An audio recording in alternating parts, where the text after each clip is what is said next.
Rise to the pledge.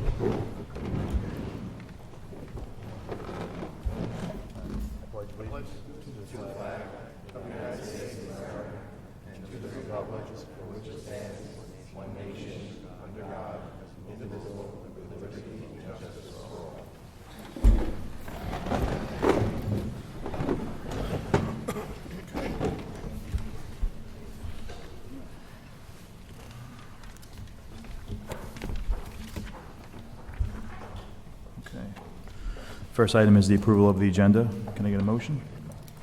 Henry, second. Kim, any questions? Okay to vote? All in favor? 6-0, approved. Mr. Poole, Superintendent's report. Thank you, Mr. President, and good evening, everyone, and welcome. I have to start off with a congratulations to the Varsities Boys lacrosse team and Coach Taylor for earning the New York State Class C championship, the state championship.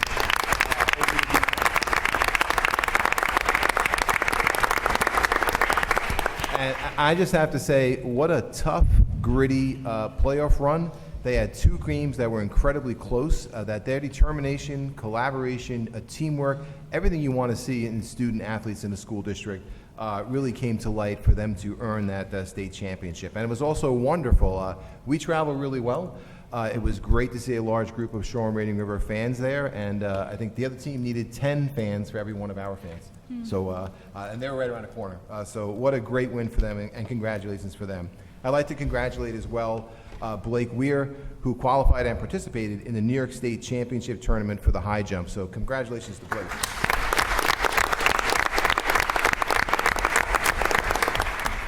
As you know as well, this is a time of year where there's a lot of celebrations, graduation ceremonies, concerts. I would like to congratulate the 60 new high school students that were inducted this month into the National Honor Society. What a fantastic achievement for them. Congratulations to all of those students.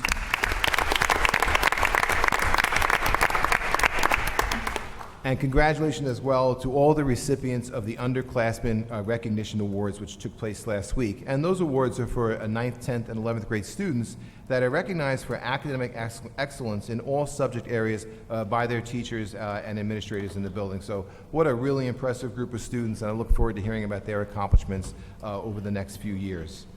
I'd also like to congratulate Natalie Epp, Katie Lascalzo, and Alana Santa Maria for being presented last Friday night with their Girl Scout Gold Awards for their recognition for that.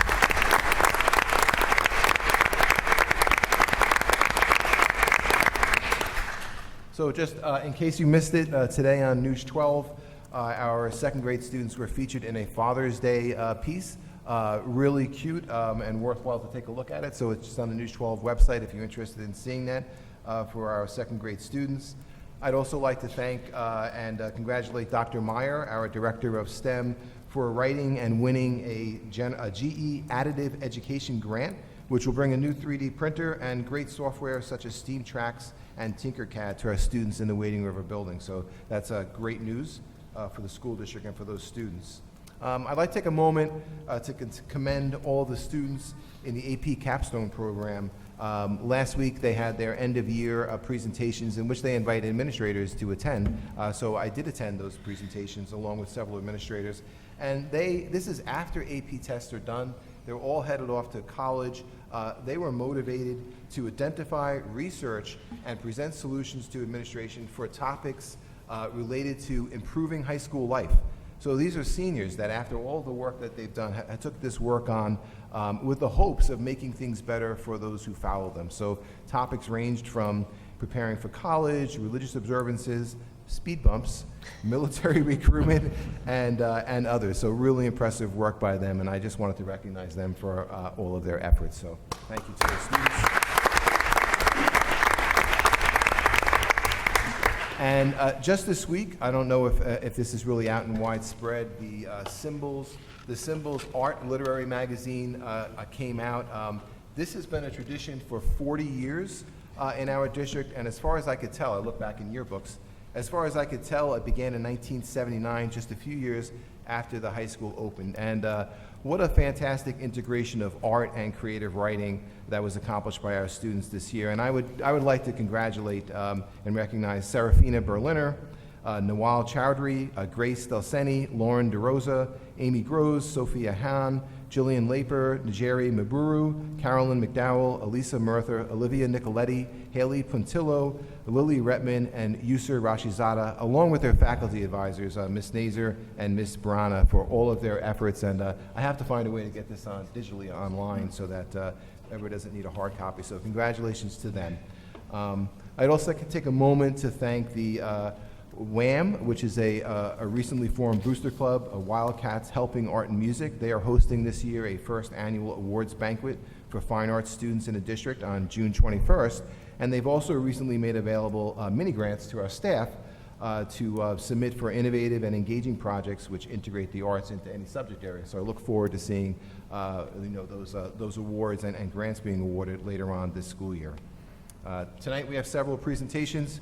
We'll be recognizing all of our spring athletes and their accomplishments, as well as our National History Day project students and the Brookhaven National Lab Science Fair winners from Miller Avenue, as well as several of our high school clubs will be coming and sharing their experiences with the Board of Education. We also have several important curriculum presentations this evening. One is the response to intervention update from Mr. Meinster. This year we implemented a new system and structure in place for K through 5 students, and early returns are positive and showing that it's working to help students catch up to grade level work. So thank you to Mr. Meinster, our staff, our principals in the elementary buildings this year towards their implementation of that new system. I look forward to hearing more from Mr. Meinster on that later on this evening. Another important project this year led by Mr. Meinster and our mental health team was the development of a new K through 12 guidance plan for the school district in accordance with recently adopted New York State regulations. This was a lengthy but important process, and tonight we will share some of the excerpts and highlights of the plan. Once the plan is adopted at our next meeting, it'll be posted on the district's webpage. So I'd like to welcome our phenomenal guidance staff who are here this evening as well to help with the presentation, and thank them for their efforts and for coming this evening.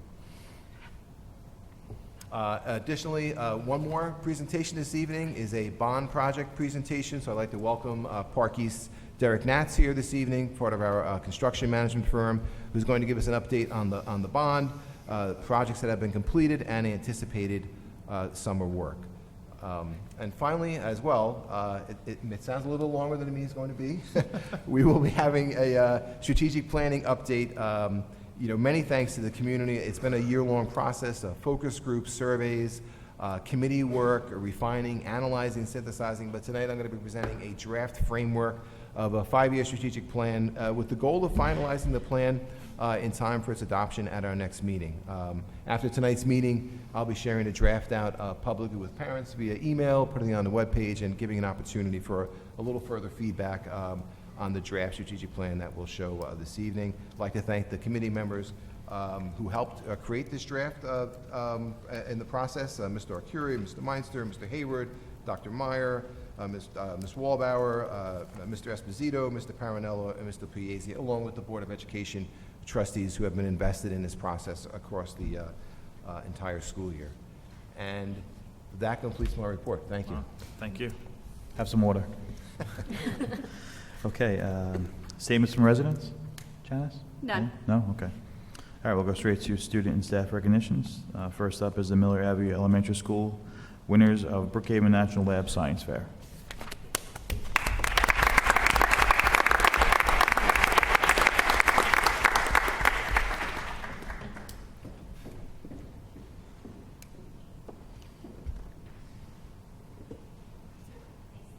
Sure.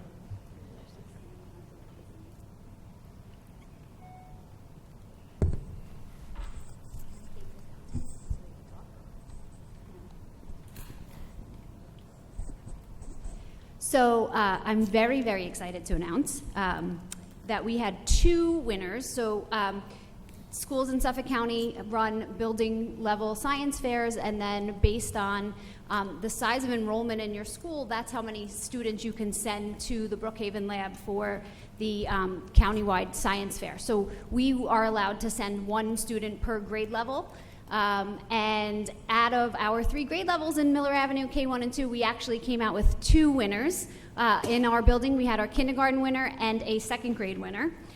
Tonight, I would like them to share some information about their projects, and then I'm going to present them with the plaques that we have that they're going to have hung by the gym so that their names will forever and ever and ever be in Miller Avenue. So I'm going to start with Connor Nugent. He was our kindergarten winner. So, Connor, I'm going to ask you questions. You're going to answer. Can you tell us the name of your project? Spaghetti string. So, Connor, what did you do for your project? How strong is spaghetti? So you tested the difference between cooked spaghetti, right, and uncooked spaghetti to see which one was stronger. And what did you discover? Uncooked. The strongest. How did you test it? By weighting it with washers. And how many washers did it take for the uncooked spaghetti before it broke? Do you remember? No, a lot. Good job. All right, and then our second grade winner is Zachary Lister. Zach, what was the name of your project? Slippery sock science. And what did you do? I tested which sock was the slippiest. And what kind of socks did you use? Silk, wool, cotton, fuzzy. And what did you find out? I found out that silk was the slippiest. How did you test it? I slid it down a ramp and timed it, and I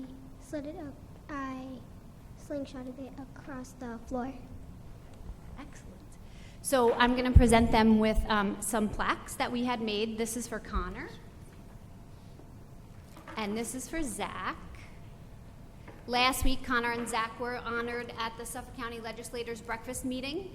They were presented with a proclamation from our local legislator Anchor, and they were able to take pictures and were recognized by all of the legislators in Suffolk County. They also each received this banner. Wow, it's a big bag. Wow. Wow, look at that. Nice. So we So have two cool. of these that are going to be hung in the gym in Miller Avenue, and then their plaques will be hung right outside the gym, so that their names will forever and ever, ever be in Miller Avenue anytime they come to look about their science project. So impressive. Awesome.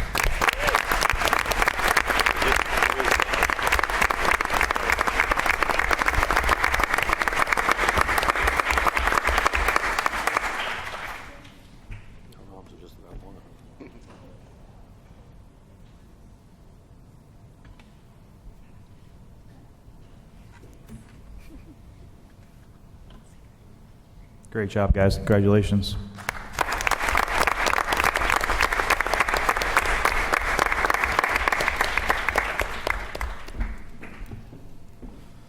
Okay, next up is the Prodell Middle School National History Day. Mr. Van?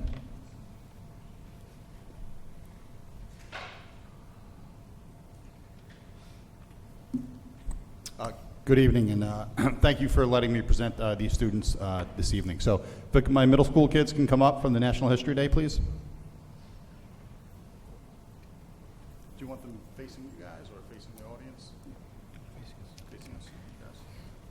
Just let's go right up here.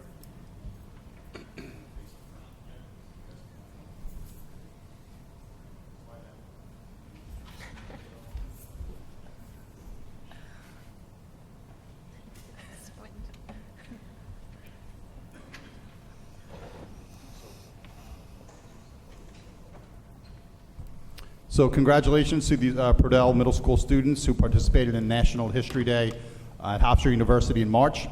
It's a prestigious honor to present historical research at the university level, and these students represented Shoreham-Wading River School District with distinction.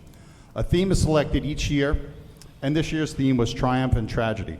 The middle school sent 5 exhibits and 8 students to the competition this year. Aaron, please step forward. Congratulations to Aaron Russell, National History Day's winner of the Irish Specialty Award with his research and exhibit on the Easter Uprising of 1916. This is Aaron's second time competing at Hofstra, and he has grown tremendously in his research skills. Congratulations.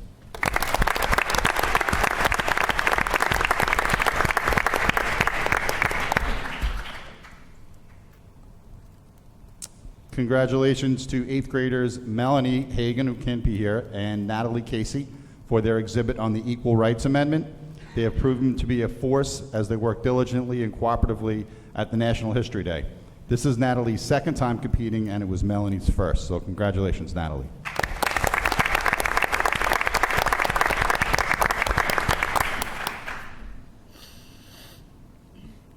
I would like to commend Anya Minty for her historical research on her individual exhibit on the atomic bomb.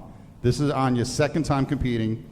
Her ability to find primary sources and focus on true historical research has truly been outstanding. Congratulations.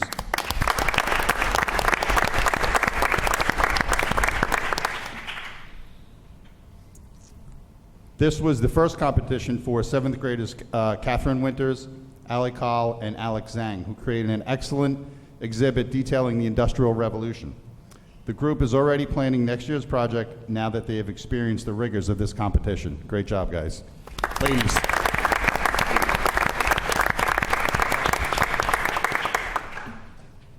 A special commendation to Carly Mulroy on her truly outstanding exhibit and research about Nikola Tesla.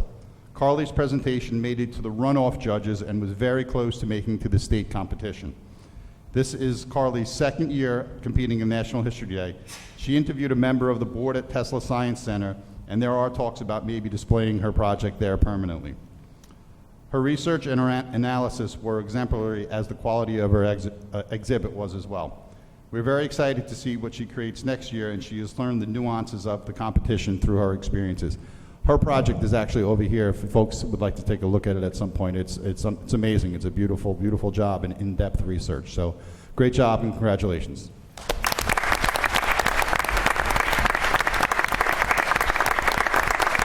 Just a special thanks for the parents for supporting their children's passion for history. We would truly appreciate them getting them to and from the club, which met after school, as well as Ms. Seneca for doing a fantastic job with this program. This is our second year competing in National History Day, and it continues to grow and grow, and I think it's really a wonderful program for the district to be involved in. So thank you for supporting that. I just have a couple of certificates that I would like to hand out as well.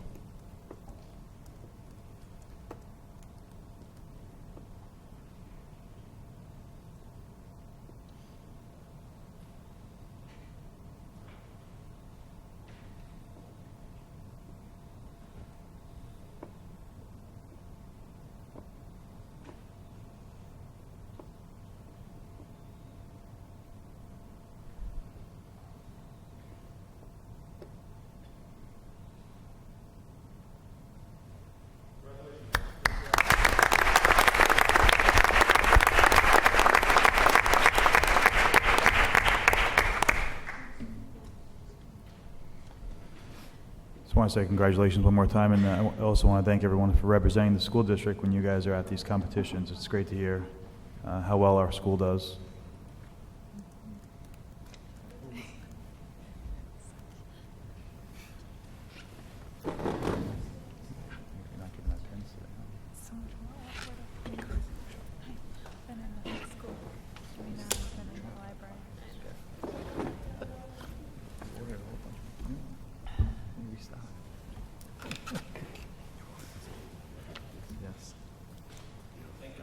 Okay, thank you.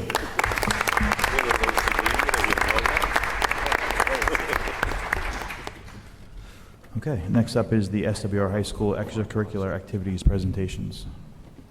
First up is the Gay Straight Alliance.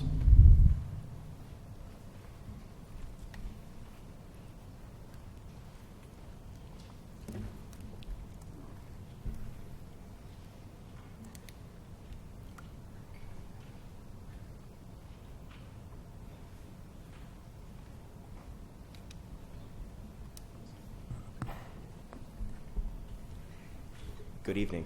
Thank you to administration and the Board of Education for this opportunity tonight to present about the wonderful work that our students do. All of our students at Shoreham-Wading River High School are phenomenal, but in particular the students in the Gay Straight Alliance are some of the bravest people you will ever meet. They're courageous because they get to be who they are and express something about themselves. So it has been an absolutely remarkable and rewarding experience to work with these students. So passionate in creating a welcoming and safe and positive environment for all students to thrive. These students are so powerfully passionate in multiple events and they have attended, and as well those that they have created and to influence positivity within the school. The following members of the GSA are both beautiful humans inside and out, and I feel lucky to have this experience with all these students in the GSA. They have, without a doubt, have opened my eyes to multiple ways to make my classroom more welcoming and inclusive and positive for all. So I am so thankful for them and this experience.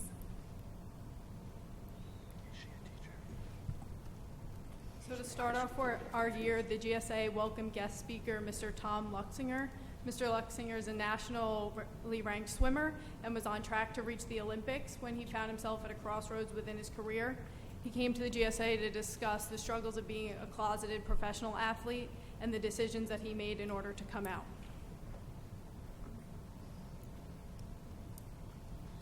This year, our GSA got to attend a conference at Stony Brook University run by the LGBT Network, which is the 5th largest LGBT organization, and it's based out of Long Island. We got to meet up with other high school and middle school students that are in GSAs across Long Island, and we got to participate in different workshops to learn about LGBTQ history and to learn how to make our GSA a better place for the coming years.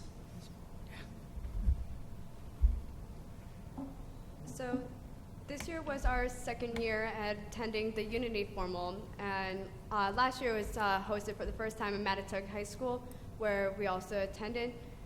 This year was at Riverhead High School, and there we got to really come together, the GSAs of Long Island, and we got to share our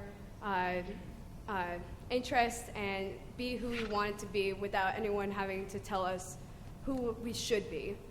And hopefully next year we can host our own Unity Formal and continue the tradition. The GSA also continued the tradition of hosting our annual Positivity Week. The week is in April. It's set around the National Day of Silence. To promote positivity within the school, we both create themed days for students to participate in, much like a Spirit Week. We also play music within the hallways during passing periods to kind of promote positivity and get everyone excited to be in school. The week culminates on Friday with the National Day of Silence, when people can choose to participate, wear black, and then if they so choose can participate to remain silent all day in support of LGBTQ+ students who have been silenced through bullying within their schools.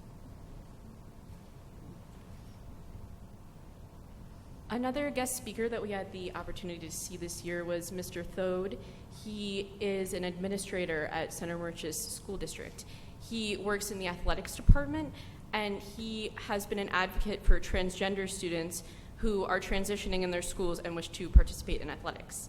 And he told us about how his advocacy for transgender students at his school prepared him for when his child came out to him. And the stories that he told us were very uplifting for the GSA members.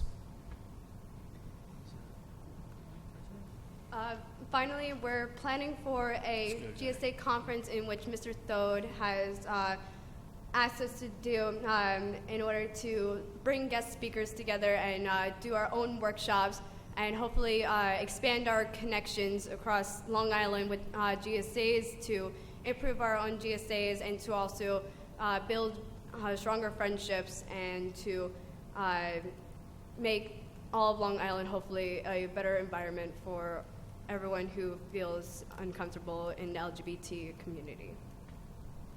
Thank you.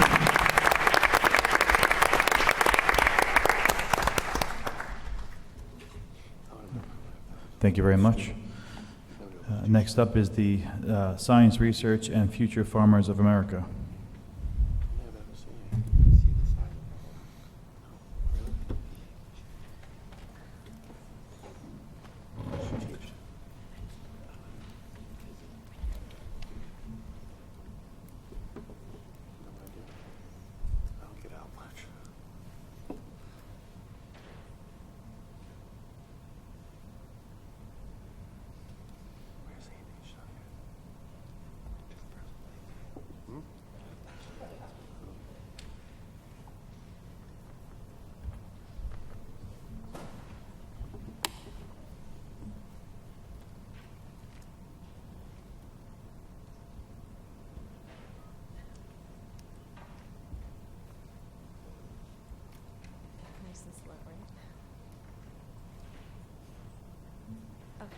Hi, for those of you that don't know me, I'm Dana Schaefer. I'm the science research teacher here at Shoreham-Wading River.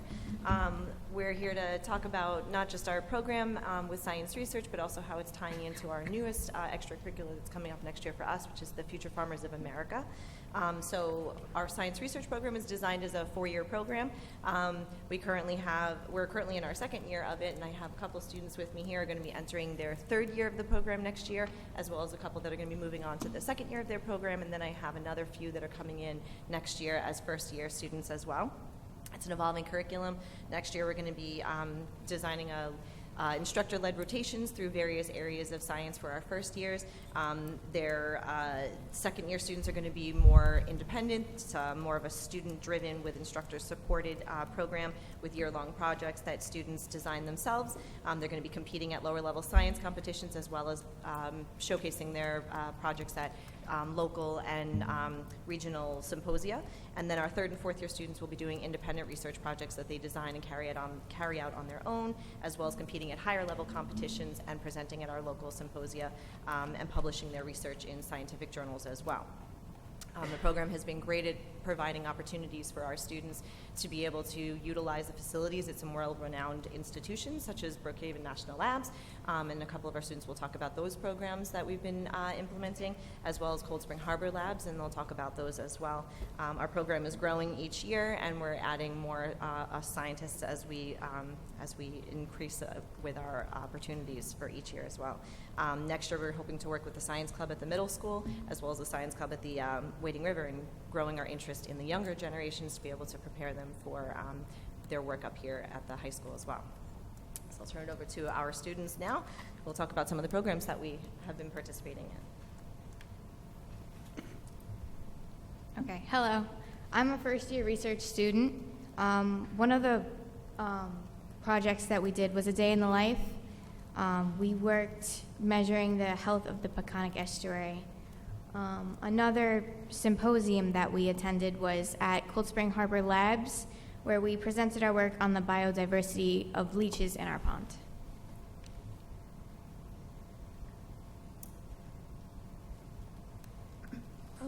I'm a 2nd year.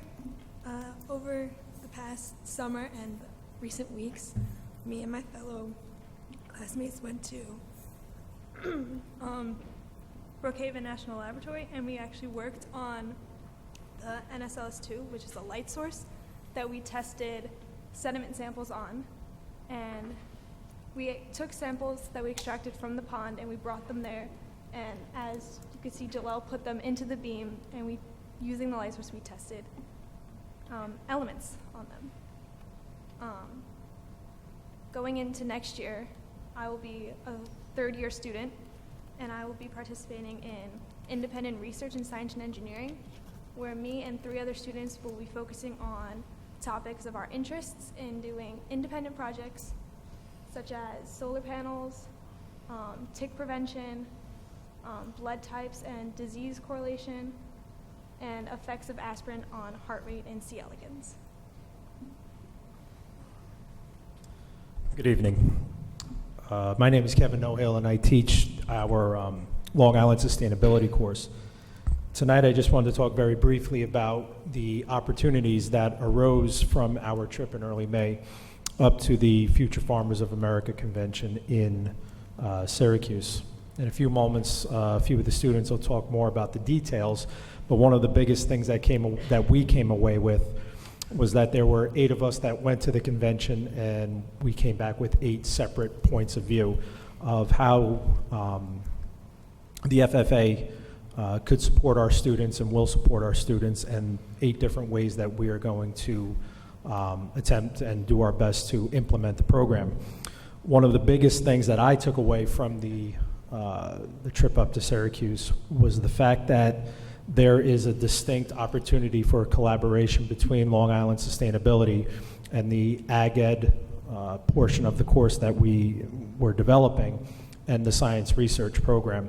So there are many collaborations and plans that we have in place for subsequent years where science research and Long Island Sustainability will be able to work collaboratively on long-term projects, both locally in and around the school, and then into much further and greater depth at various level competitions. I'm going to turn the mic over very quickly to Tori Ann Parinello. She's going to give us an introduction to what the FFA is and a little bit of her insight into what she sees the program as. The National FFA organization was originally known as the Future Farmers of America. It was founded in 1928 by a group of farmers who really wanted to help other people and help feed the growing population, and they wanted to educate the next generation about feeding the growing population, and that is still the goal of the FFA today. And in order to achieve that goal, the FFA educates students about agriculture, natural resources that are used in the food industry, and it helps prepare students for success in over 4,000 different careers that are not just in agriculture, but also in sciences that are related to agriculture. The FFA also provides leadership opportunities for many students who would like to have the experience of having leadership for their future careers. And the students at SWR are very excited to have the FFA in the school next year.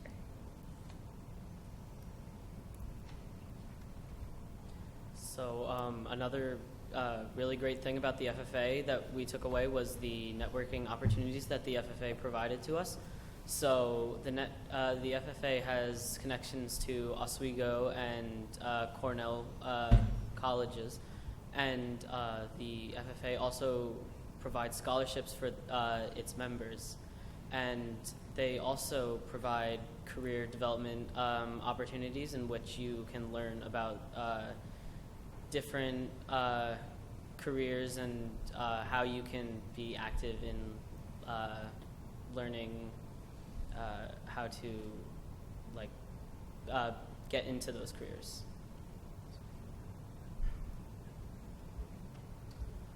My name's Nick Manga. You might see me in some of the theater productions and stuff, so I might look like the oddball out of the group, I guess you could say. I'm going to talk a little bit about the convention itself because, you say FFA, you say agriculture, people might get a little bored. I don't know, some people, whatever. When we attended the convention, like Toria said, there's a lot more than just the agriculture. There's a whole leadership aspect. There are public speaking seminars. There's a lot of different, I guess you could say, courses. One main focus I took away from the experience, I guess you could say, is they have these things called contests.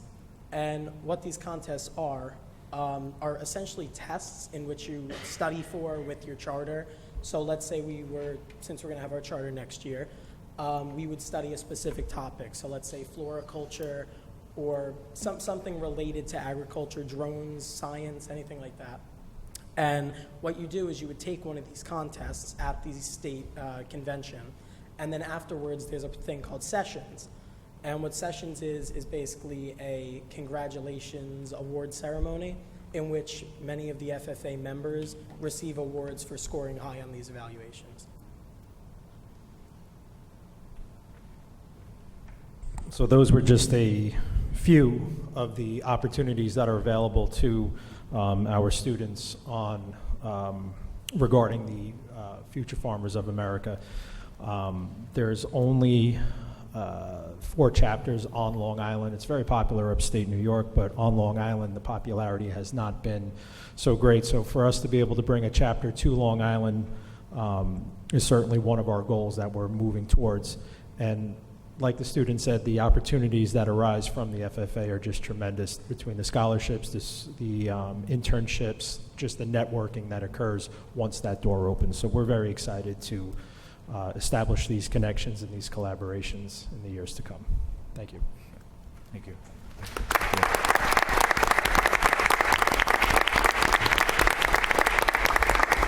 I do have a question.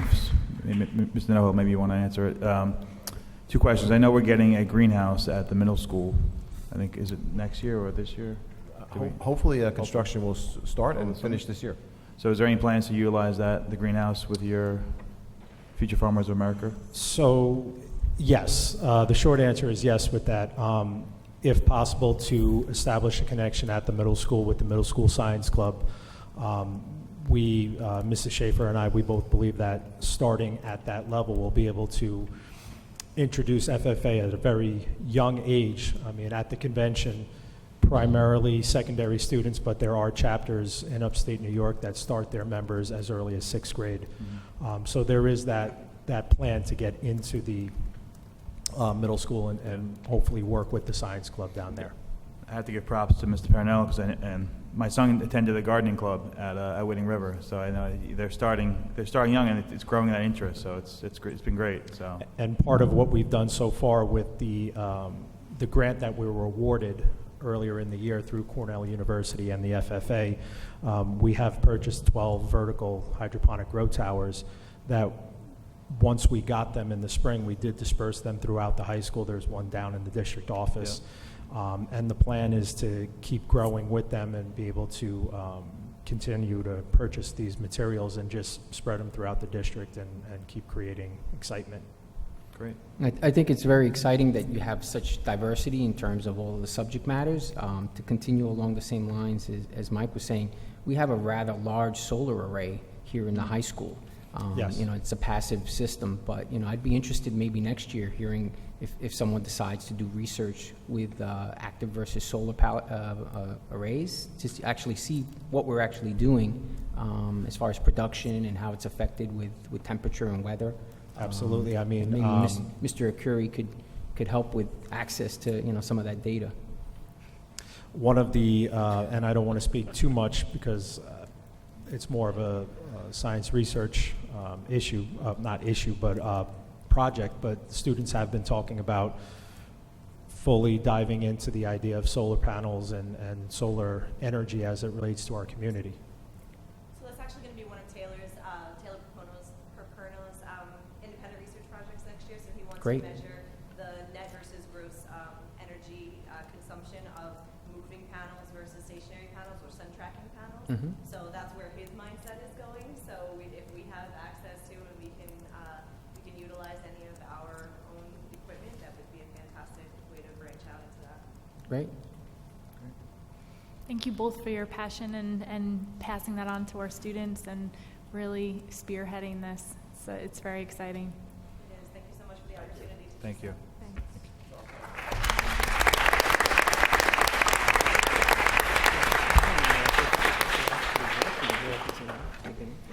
Okay, next up is SAD, which is Students Against Destructive Decisions.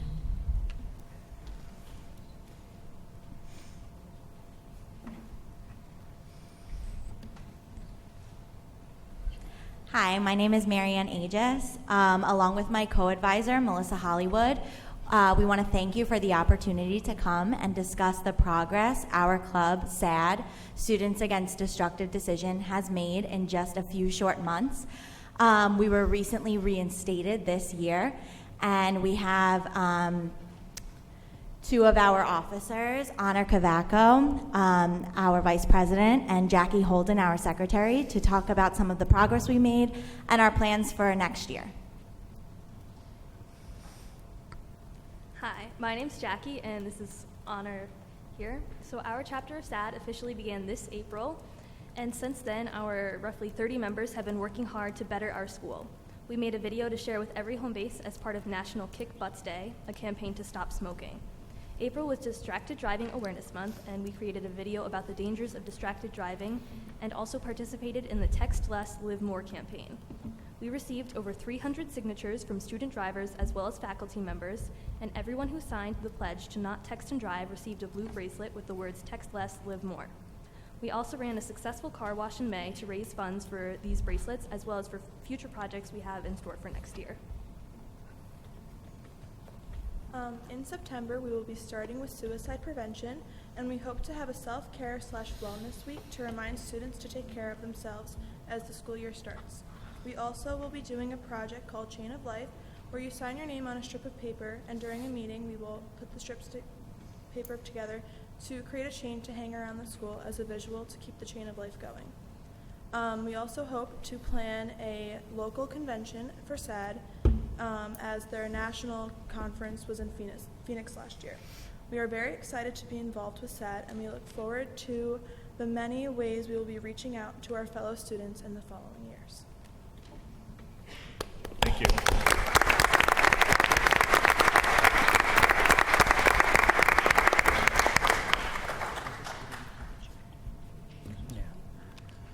Spring athletes, Mr. Nohill. I'd like to thank Mr. Nohill for being here this evening. I know Mr. Passamonte and Mr. Piazzi are both at alternative award ceremonies for students in the local area, so thank you. That's okay, they owe me.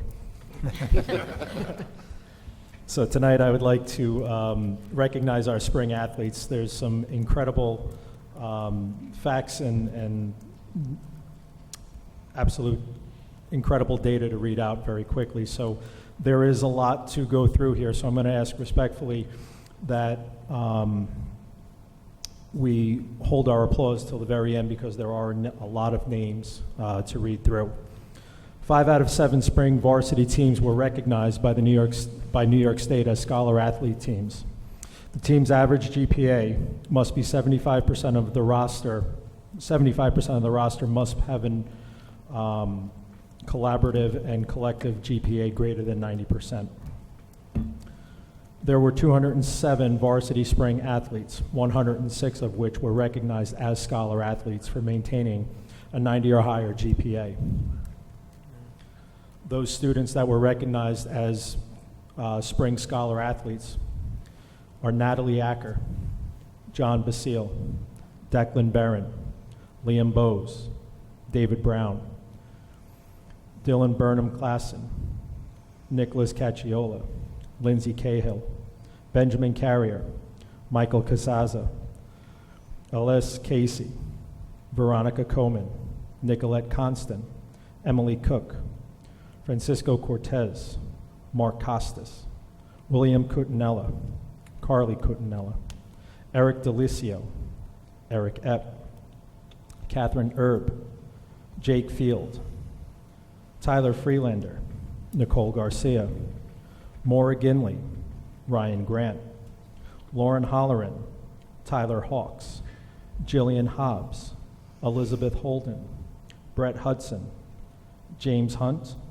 Dylan Young, Julie Kadlitz, William Keck, Nina Kelban, Hannah Kirschus, Trevor Kessel, Sarah Krasinski, Jeffrey Lackenmeyer, Hayden Lackenmeyer, Hunter Lang, Brooke Langella, Christos Lazaris, Jenna Lesowitz, Francesca Lilly, Daniel Logan, Kelly Logan, Alicia Lopez, Kathleen Lascalzo, Paul Lascalzo, Bridget Lynch, Patrick Mahan, Austin Mangan, Melissa Marchese, Rosalie Marfoglio, Robert Morigliano, I apologize, Caitlin McGivney, India McKay, Gabriella Mealy, Isabella Mealy, Carolyn Merced, Sean Miller, Rosemary Minichi, Caroline Morgan, Ryan Nowak, Danielle Ortman, Blake Osnes, Amanda Pedrazo, Eleanor Panassi, Margaret Panassi, Joanna Papagiannopoulos, Torianne Paranello, Maggie Passamonte, Sean Reagan, Erin Riley, Luca Romano, Mia Rosati, James Rose, Tessa Roth, Zaina Sawas, Tyler Schwartz, John Schwartz, Sarah Sheridan, Camden Sisler, Alexandra Smith, Sydney Spuler, Samuel Steiger, Summer Steimel, Sophia Sturpey, Celine Tan, David Tedesco, Caitlin Thrash, Joseph Tanetti, Robert Troiano, Michael Terracamo, Eleonora Undrus, Everett Weir, Kyle West, Jake Whitney, Olivia Wilcox, Jake Wilson, Claire Wing, Christopher Wygonic, Anthony Zajac, and Adam Zellen. If any of those scholar athletes are in attendance, please stand up and be recognized.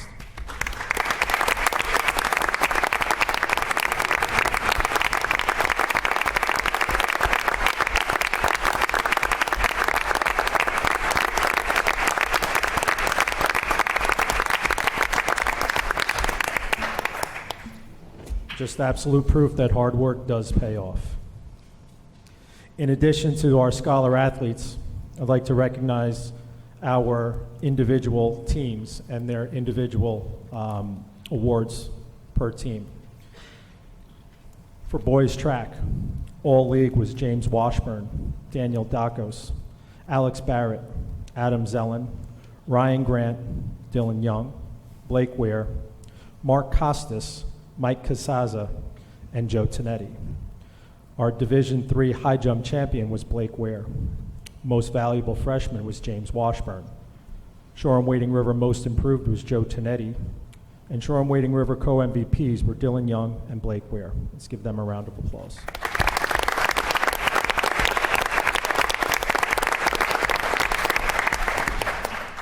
Our girls golf team was recognized as a scholar athlete team. All league, Caroline Morgan, Katie Lascalzo, Carolyn Merced, and Rose Minichi. Shoreham-Wading River MVP was Katie Lascalzo.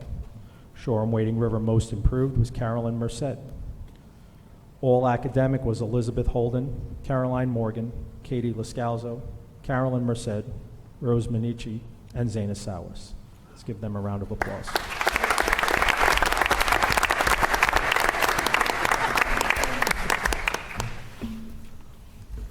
Our girls track team was also recognized as a scholar athlete team. All league was Alexandra Smith, Tori Ann Parinello, Alicia Lopez, Nicole Garcia, Francesca Lilly, and India McKay. All division was Nicole Garcia and Tori Ann Parinello. Let's give them a round of applause.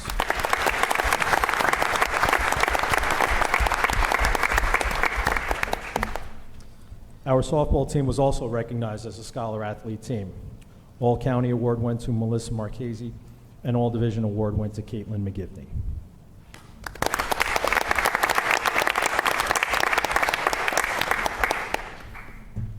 Our baseball team, all league honors went to Mike Smith, Everett Ware, Mason Kelly, Blake Osnes, and Aiden Crowley. All county awards went to DJ Brown, and all academic went to Peter Minichi. Let's give them a round of applause.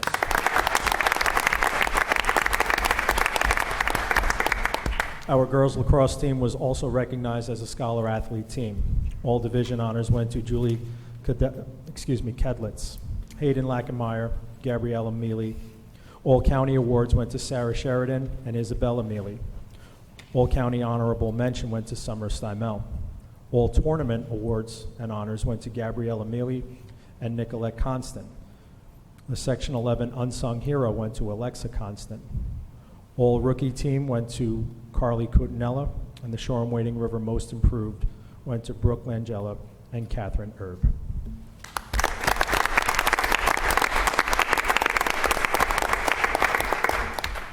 Any students that were recognized just now for team awards, please stand up and be recognized.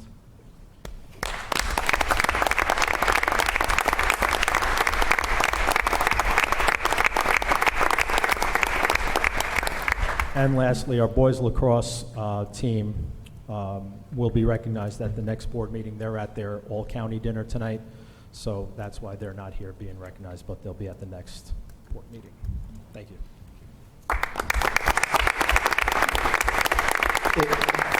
If we could have the student athletes, the athletes recognized, come down to the, Don't leave it. for a photo.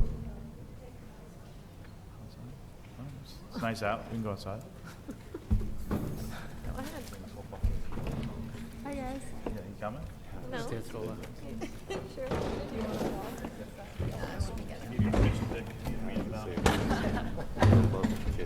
Oh, she's bringing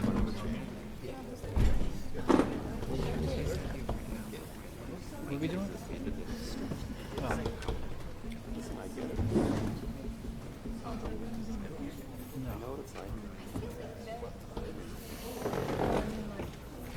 Oh, we gonna be. The last thing they want is me in the picture. I feel like we should. Isn't that what you're supposed to do? Yeah, I'm gonna move.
Next up is old business, the strategic plan. Mr. Poole? Thank you and good evening. Just like to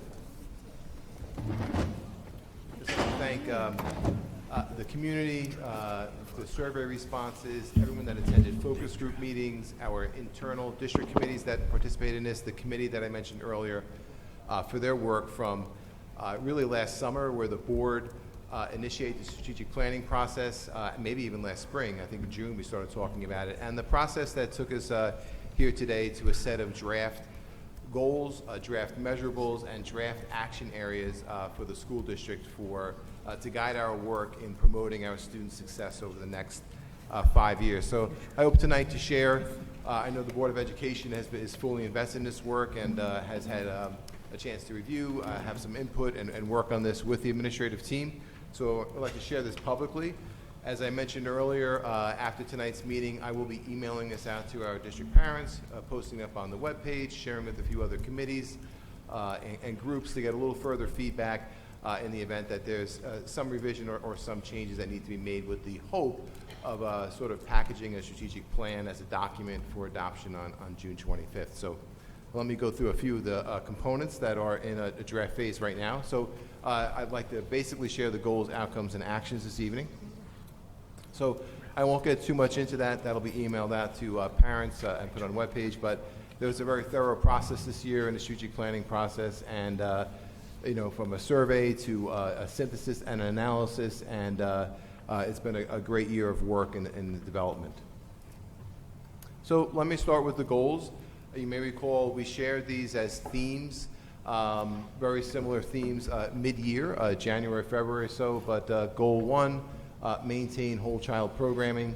By June 2024, student experiences will continue to be aligned to the key tenets of educating the whole child. And we do have a definition section in this that will share some of the, what does a whole child mean.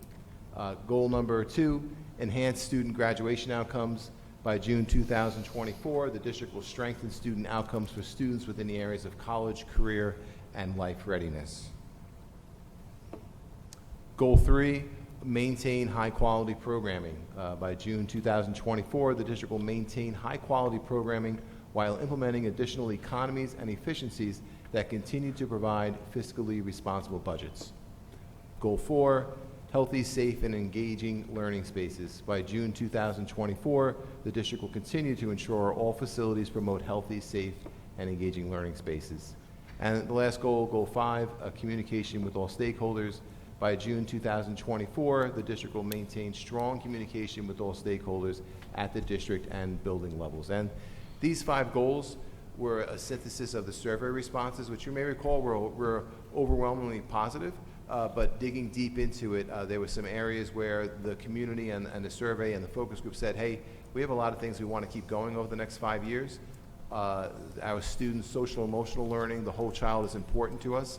High quality programming, we know that there may be declining enrollment, we know there's fiscal challenges, but these things are important, and we want the district and our community to work to hold on to these things and grow and enhance them. So these 5 all came out of a synthesis of the survey results and focus group meetings. Just a quick question, Jerry. Would it be fair to say that those are similar to board goals? And now, yes, board goals haven't been updated since 2009. Would there be those similar themes that we could then update Yes. that on the website? Yes, these would definitely be board goals. The strategic planning goals are in fact board goals. They are giving direction to the school district.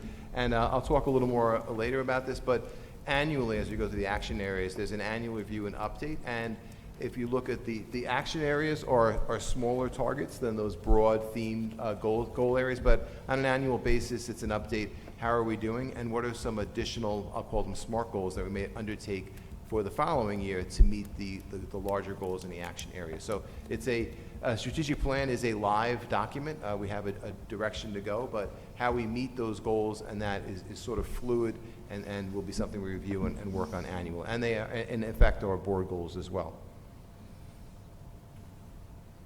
So the strategic plan, desired outcomes.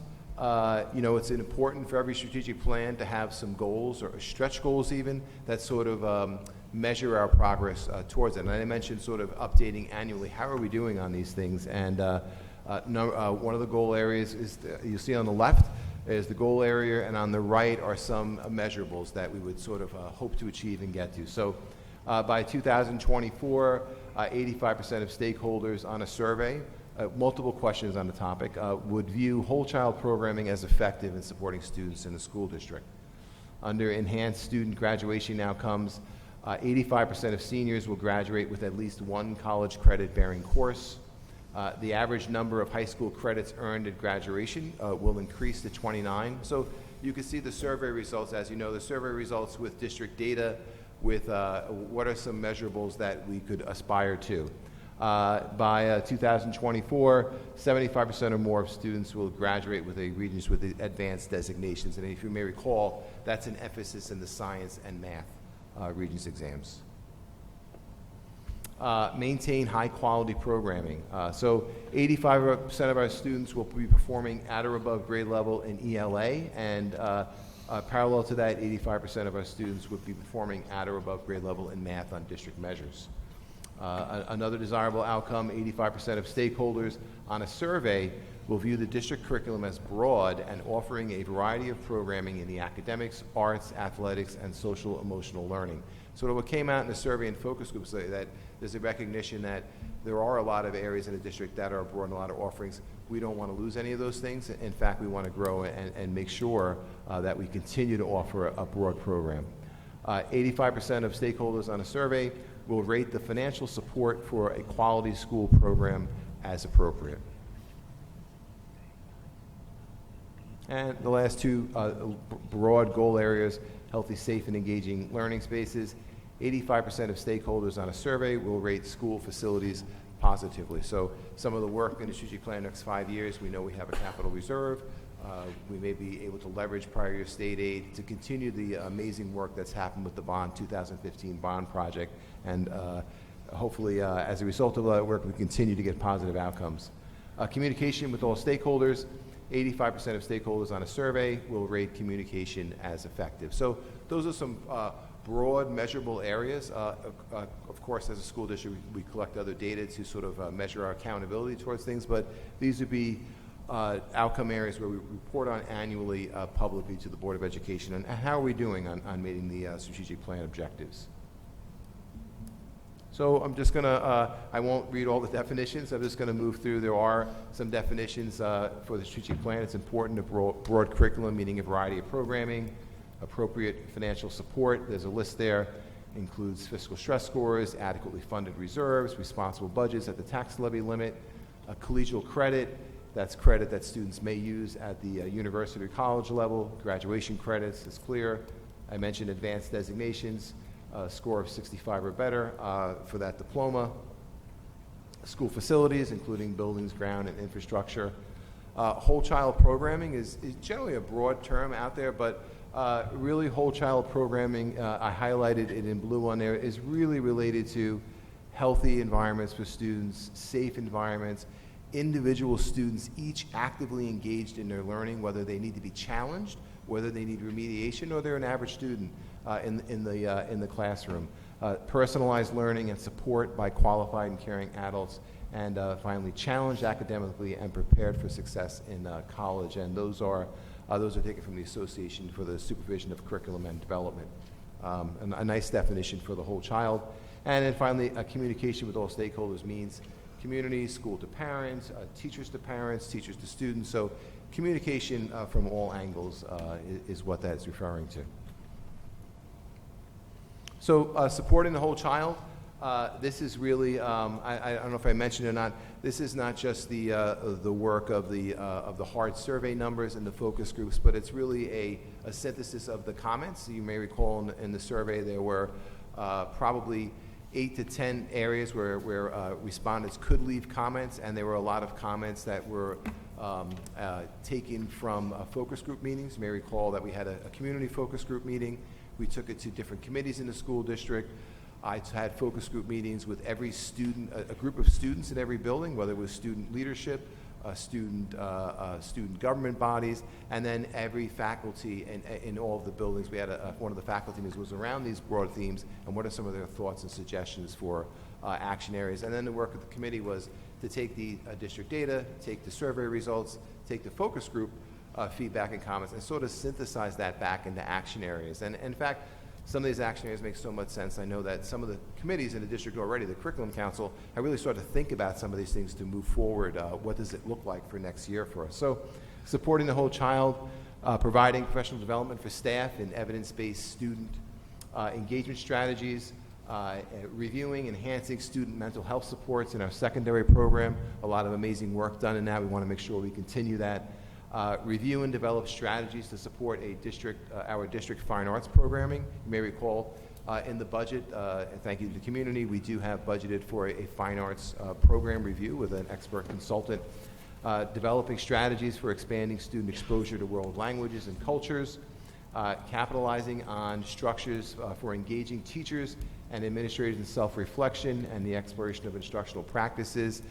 This year, some of the work that was rich and worthwhile for administration was really in-depth professional development and team learning walks in classrooms and classroom walkthrough models to really grow reflection and supervisory instructional practices and engage faculty in that conversation. So keeping that work going. Reviewing our extracurricular offerings to optimize student access and participation. We want all students experiencing these opportunities. Develop and incorporate a research and technology skills continuum. So there are expectations for students in technological literacy, and this is a goal that will help us make sure that we're getting them ready. Continue to support elementary level math conceptual understanding and transfer, individualized student instructional support through RTI, and then additionally, as Mr. Meinston will share later, taking a close lens on the secondary support structures for students that aren't performing at a level that we think they can, and we want them to. So conducting an analysis and a review and developing strategies to strengthen that program at the secondary level as well. Utilizing the district website, additionally to give additional information on instructional support resources for everyone. Implementing collaborative structures to analyze how are our students doing and increasing our dialogue in the school district on knowing where our students are, what are our next steps to grow them. Administering annual surveys to parents, faculty and staff and students to obtain program impact feedback. So as we implement these things at a smaller level, how are we doing with those goal areas? Enhance graduation outcomes. Adopt and implement a district comprehensive guidance plan. Very grateful for the work of again, Mr. Meinster, our guidance counselors, mental health team across the district on their work in drafting a plan this year. Increasing opportunities for college-level coursework at the high school. I know that some of that work is underway. A New York State Seal of Biliteracy, which is a special graduation recognition for students that are bilingual as a result of coursework here.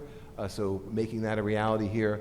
Reviewing and developing a program for grade 9 students to enhance readiness for high school success. Interestingly enough, when I mentioned the AP capstone, this sort of came through from students and parents and in the survey, and it came through again when I visited the capstone students. They presented as well on what are some strategies to get everybody more ready for college on a host of things. Social emotional was included in that as well. Expand college entrance support through greater access to assessment preparation. I think one of the things that also came out via focus groups was how do we help kids do better on those important standardized college entrance exams that matter for kids. So what are some strategies? How can we further support students in that work? Increasing student access to authentic and community-connected learning experiences. That the Nexus program, the school to community program, those really have been staples here and been growing across the last few years. So how do we take those, keep that going and take it to the next level? Increase high school students' course loads to broaden student academic experiences. Really, one of the survey topics that came out was and this was one of the lower positive responses. The question was, which was related to, are we making the best use of instructional time at the high school? And it had a positive response of 70%. So you dig a little bit deeper with focus groups with students, it kind of comes down to, are students, are they leveraging the high school course catalog right now to really round out their high school career in that? So working on broadening student academic experiences. And I can think of one successful, I think prior to my starting, there was a survey for students in English. Students responded, and there were a couple of English electives that were developed that were, I would call them broad curriculum areas, but it was really students that identified those courses, and those courses are in our catalog right now as a result of this. So some of that work continuing in the school district. Continue to provide access for students to career technical education programming and pathways. Got that in the comments section, heard that in focus group meetings. We do have a wide offering that we provide through BOCES, but how do we continue that and maybe grow that locally here in the high school? Maintain high quality programming. So thinking about some of the questions where, are we doing a good job in considering declining enrollment? So if we look 3 or 4 years out in the school district, 2024-25, the high school enrollment will be down below 550. So knowing that, how do we do these things, make sure that everything that we have now is maintained and we have high quality programming despite that? And it can and will be accomplished. So establishing a committee to take a look at a sustainability plan for athletic, co-curricular, and community programs. Long term, what are the if-thens and how will we handle those when they come up? Developing a multi-year plan for the sustainability of our technological infrastructure, staff devices, and student devices. Develop and review annually multi-year fiscal projections to be utilized in program and budget development. It's a process underway already in our budget process. Continuing to review all programming areas for economies and efficiencies. That would be very important for us to continue that work. And developing strategies to optimize the use of district facilities. So how do we keep that keep the facilities open for the community's use, but find ways to streamline that, make it more cost-effective for the community. Healthy, safe, and engaging learning spaces. Conduct a building condition survey report. Identify facility strengths and areas in need of improvement to preserve and maintain healthy learning environments. I think tremendous work has been done to create healthy, safe, and engaging learning spaces over the last 3 to 4 years as a result of the bond project, some transfer to capital projects across the school district. So after the bond projects are done, sort of what's the next level of work to do, and we want to make sure that the work that we have done is kept at a high level for our students in the school district. Establish a district committee to review and identify 21st century classroom designs and seating. So as we start to think about furniture and classroom setup moving into the future, what are some opportunities for that would promote engaging learning spaces for students? Expand and enhance the district-wide food service program across the school district. Continue to review district security practices, programs, and protocols in order to maintain and develop safety measures. Certainly, there were a number of comments related to school security, school safety. Hey, this is really important to us, and that should be a focus over the next 5 years ongoing, as it has been in the school district. And then I think, finally, communication with all stakeholders. So this one's a very specific one, but it came out in the focus groups. Establishing a district app to strengthen information access. I think that's going to be brilliant for us as a school district. Establish a consistent building message format for communications. This clearly came from students providing student email accounts, parent, guardian, Google Classroom accounts in grades 6 through 12. Administer annual satisfaction surveys. How are we continuing to do on communication? Very critical. Providing PD for staff and enhancing communication with all stakeholders. How do we better get our message across? Continue to develop strategies to expand social media outreach at the district and building level. Conducting annual reviews to maintain the website. Did a lot of work on the website, a reorganization of it last year. We want to keep a focus on that and make sure that it remains at a high level and grows to really help everybody understand what's happening in the school district. Develop strategies to enhance communication and outreach to all residents. We did have some feedback and some comments from non-parents, former parents, residents. We have a wonderful newsletter, a web page, but what are some other ways that we can get outreach and communication to them? We have contacts at Leisure Glen we outreach to, but really thinking about that over the next 5 years to make sure that we don't we don't fall down on that, that we keep moving forward on it. Continuing to provide opportunities for all stakeholders to provide feedback on district initiatives. So sort of annual surveys on different parts of how we're doing, and providing a regular opportunity for feedback that can sort of help us think about how did we do, more than our own perceptions of how we're doing, how does the community think we're doing as we move through these action areas. So all of these action areas on an annual basis, these are still fairly broad, so there will be some work annually. What are some steps that we're going to take each year to make sure that we are addressing those action areas? So that's the draft presentation of goals, outcomes, and actions. The final document will have a few more things in there towards the end, but I'm happy to, I know the board was deeply invested in this process, so you may or may not have additional questions. You may have already asked them of me, but if you have any questions, I'm happy to answer them. First off, on behalf of the board, I would like to thank you and administration for putting this together, all the time you spent with the surveys, the community workshops, internal meetings, the few board retreats that we had the pleasure of working with you guys. I think it's a great start. It looks great. I'm looking forward to being either here or in the audience to make sure that the next 5 years you guys follow through with those, and I'm really excited for the district. So I want to thank you guys. Thank you. Again, I'll thank the cabinet, the district committee as well for all their efforts. So, and the community, because they had to take the 15-minute survey. So we had 1,000 responses, which was wonderful, and they came to focus group meetings. So very much appreciated. Thank you. Okay, thank you. Thank you. Next up, under reports and reviews, is the response to intervention RTI plan update. Mr. Meister. Oh, I'm sorry. Skip my favorite thing. Sorry, Derek.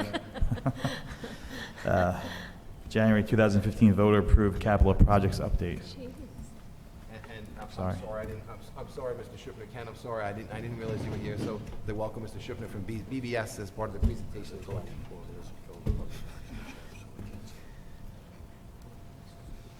Derek, I would never skip you on purpose, so I apologize. No problem.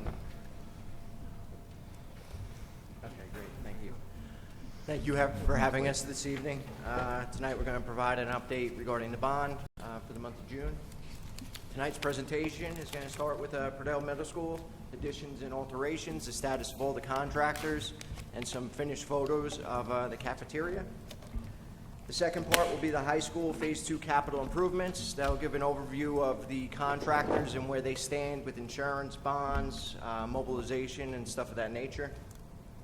The third portion will be an overview of the bond financials, and then it will finish up with the remaining projects, a more detailed view of the remaining projects within the bond.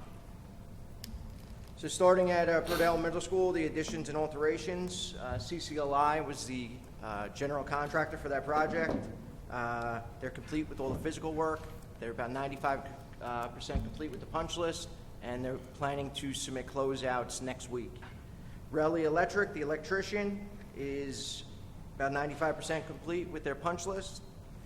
They are projected to submit their closeouts in the next 2 weeks. J&S is 100% complete with their punch list and projected to submit their closeouts in the next week.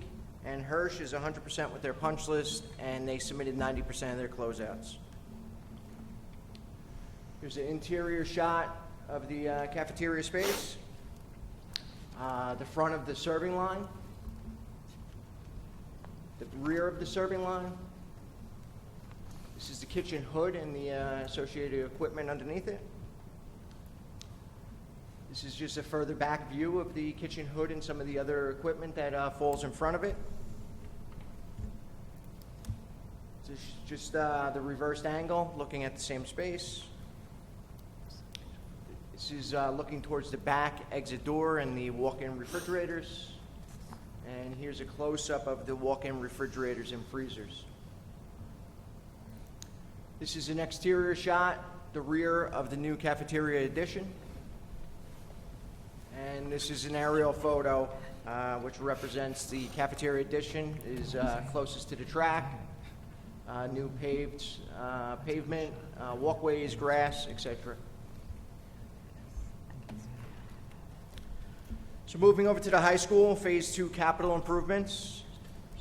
The general contractor is 50% with submittals. They have submitted their prime insurance. We're awaiting their subcontractor's insurance. The bonds have been approved. They mobilized about 10%, and they started doing some preliminary construction, some repointing, power washing, and started the sanitary system, and we project them about 5% into their construction phase. The site contractor, Metro, they're about 10% with their submittals. Their prime insurance is submitted and approved. We're awaiting their subcontractor's insurance. Their bonds have been approved. They have not mobilized yet. They're projected to mobilize on July 1st. And they did some site surveying, which represents about 5% of their construction process. The electrical contractor, 75% with their submittals. Their prime insurance has been approved. They submitted some of their subcontractors' insurance. Their bonds have been approved. They mobilized partially, and they started some of their construction, which consisted of some work in the boiler room, and they ran the conduit out for the new LED sign. The plumbing contractor. Do you know the names of the contractors? Excuse me? The names of the companies. Sure. The general contractor is Stalco. Stalco. The site work contractor is Metro. The plumbing contractor is Hirsch. The mechanical contractor is Ultimate Power. Plumbing contractor, Hirsch, is 25% submitted with their submittals. Their prime contractor insurance is fully submitted. We're awaiting their subcontractor insurance. Their bonds have been approved. They started to mobilize. They've done the rooftop piping. It's the rooftop gas piping that will feed the cafeteria renovation. That has been fully installed, welded, and they're in the testing process of that pipeline.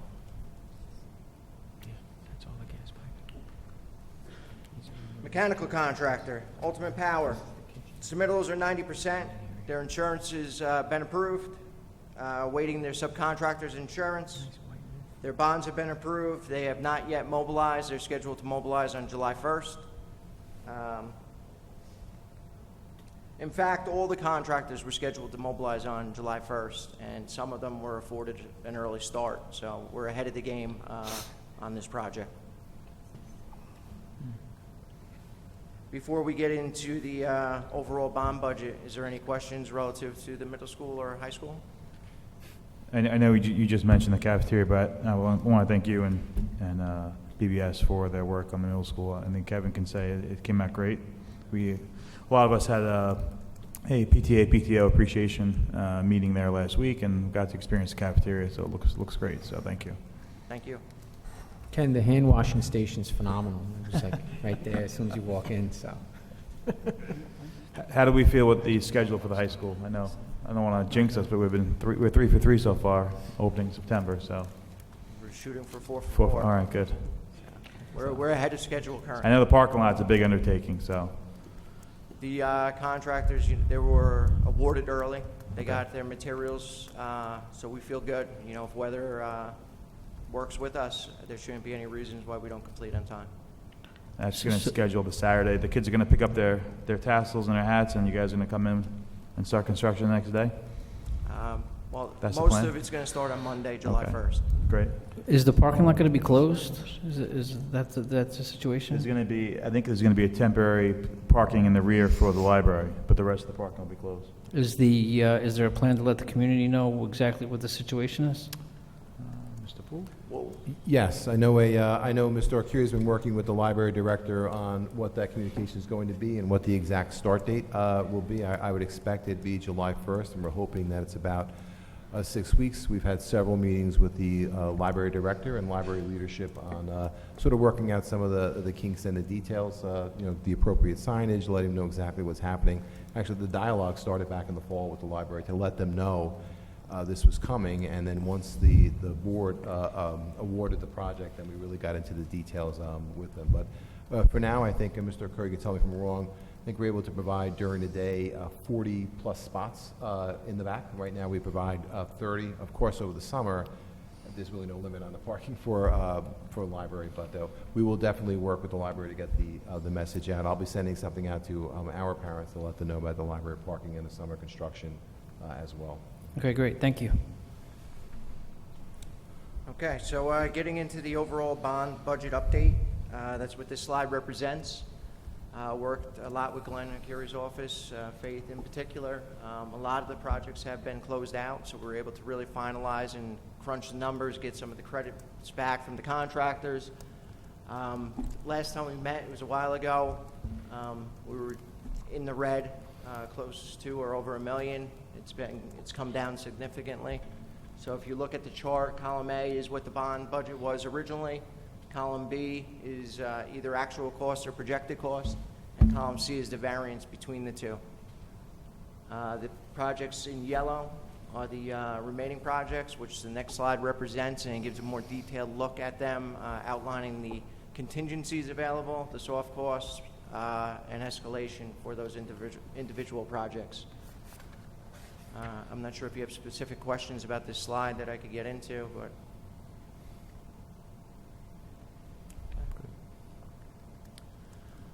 so these are the remaining projects. As I stated before, this outlines the original construction budget, the design contingency, the construction contingency, the escalation, the soft costs, the A&E fees, and then the total that coincides with the previous sheet.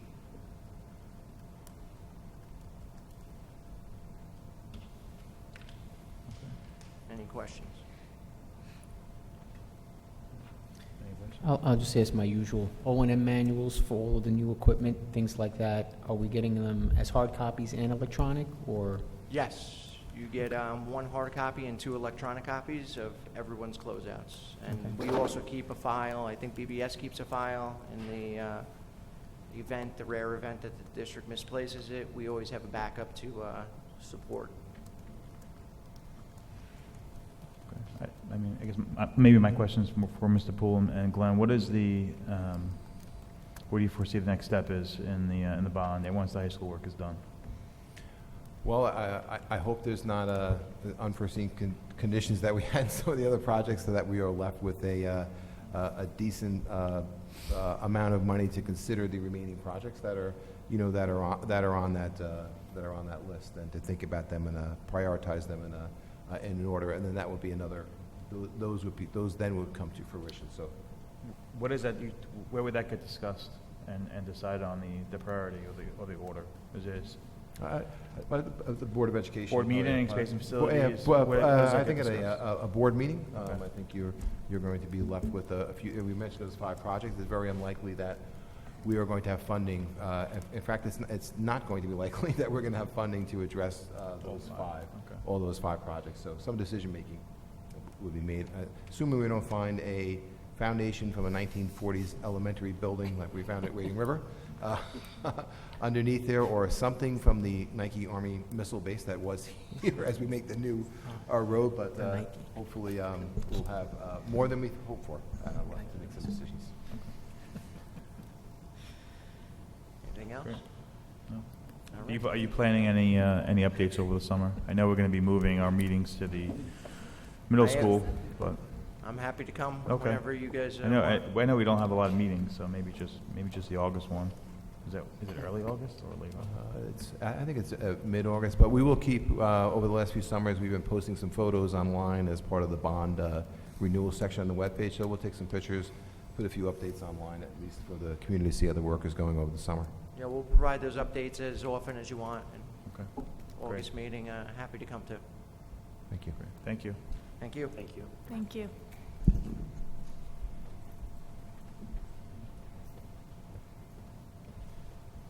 Okay. Now, really, next up is the response to intervention RTI plan update. Mr. Meister. Thank you, Mr. Lewis. Good evening, everybody. I have the privilege this evening to speak to you and provide an update on our response to intervention plan, the implementation of which we have put in place this year, and definitely the opportunity to talk about what we've seen and how that new structure has impacted our program and our students' performance.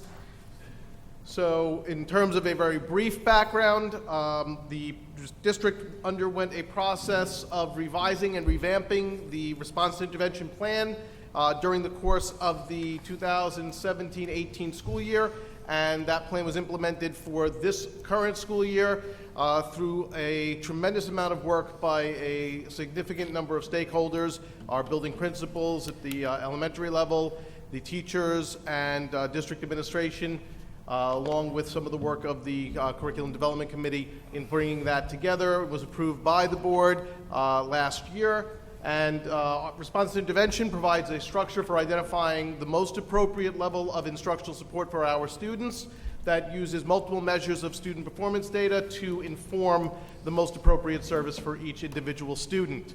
The goal of the plan is, continues to be, getting our students back on grade level. The idea of a truly effective RTI plan is that you have obsolescence of your need for supplemental services because the students respond to those interventions and wind up back on grade level. One of the nice things, and we'll take a look at this a little bit more closely as we go there, but I wanted to start with the end in mind here, and that is as a result of a couple of the changes that we have implemented this year that Mr. Poole alluded to earlier on, and I will describe in detail during this presentation, has resulted in a reduction in our overall AIS support numbers of 14.6% so far this year alone in reading, and 5.8% in math services based on students responding to the interventions that we have put in place. So RTI works as a tiered system of supports for students. There are 3 tiers in the system. The first tier represents most students that are receiving no supplemental service. All students are provided diagnostics and undertake measures to determine their performance level. And those that do not receive any kind of supplemental support outside of that provided in the normal classroom setting, either by a teacher or by any of the instructional supports that we provide to all students, that is our Tier 1 support. Tier 2 students are those that are performing below grade level as measured by the diagnostic measures in place, and that receive some type of supplemental instructional support outside and beyond the classroom instruction that all students are provided. Our Tier 3 is the services that are provided for students that, after being provided those supplemental supports, still don't respond to those supports and continue to struggle. Those students are then referred to the Committee for Special Education, and those students are our Tier 3 population. So in terms of what our specific plan has for students in math, all of our students are evaluated 3 times each year on the iReady instructional diagnostic in grades K through 2 and on ALEX for grades 3 through 5. And the multiple measure for math beyond those 2 is their performance on our Eureka Math unit assessments. And so it is both of those data points that are used in order to be able to identify initially which students we would recommend to receive a supplemental support and what that support might be. Students that fall below the established performance levels are identified and reviewed by a building level RTI committee that is chaired by the building principal, supported by the psychologist, the AIS teachers, our elementary literacy and math coaches, who all then meet and go through each and every individual student based on their benchmark performance data. They review every single student's performance in the last benchmarking period. We track that information on a data sheet. I'll show you a sample of what that looks like in just a few slides. And based on that, recommendations are then made for which students should be recommended for a given level of support. Once that committee has met and made those recommendations are brought to the classroom teacher, and the classroom teachers have the opportunity to then review and comment on those recommendations, either offering their support or explaining why they believe that those supports may not be the appropriate ones, and then the building principal ultimately has the final decision as to what the level of service that the student will be offered is going to be. In literacy, it's a very similar process. The only thing that's different is what the measures are that we use in order to be able to make those decisions. So for literacy, the 2 measures that we have are our iReady reading assessment and then the Teachers College running record assessments, and then the process of review and recommendation is the same. All students are progress monitored, but teachers are required to maintain records of students' performance for those students that we have deemed to be at risk for potentially needing academic intervention support services. And so at least once every 2 weeks, performance data on those students that we deem to be at risk, as well as all those students, of course, that are already at risk, that data is collected and maintained by classroom teachers. In literacy, that data comes in the form of conferencing notes in grades 3 through 5, and our foundations assessments in grades K through 2. And for math, it comes from the Eureka Math exit assessments that students take after most lessons. So for this year, as I was talking about before, we have implemented a new structure as well for our response to intervention service delivery. And so what that entails is that we have created a RTI block, a time in each of the buildings in which instruction takes place for those students that have been identified. The way that we maintain the records, though, are student scores identified on a district-developed spreadsheet. I'll show you that in just a second. Teachers then maintain the records for all progress monitoring scores. They share that as needed with the building-level RTI committees. And then the building RTI committees meet at the conclusion of each trimester to review that benchmarking data in order to make the recommendations. Any student that is recommended for a change in their level of service, regardless of what that change is brought to the classroom teacher for additional review. Once that consultation takes place, the building principal, as I mentioned before, is the one responsible for making the final authorization for what the change is going to be, and then a letter is sent home to each and every single parent of any student that is undergoing a change in their level of service, whether it's an increase or a decrease of their service from what it had been. So here is that example of the spreadsheet that we maintain. It is obviously redacted, but this would be an example of a 5th grade RTI student tracking spreadsheet in reading. What you'll notice is that we start, and this is actually longitudinal, it goes all the way back to kindergarten. We maintain those records so that we can see longitudinally how students are progressing in all of their performance data from the beginning, to be able to see trends and to be able to use longitudinal data to help strengthen our support for decisions that we might make about a service that we would be recommending. So what you'll notice, the first column there is their end of grade 4 iReady level. So that shows us where they left off at the end of last year. The color-coded column that follows is their independent reading level.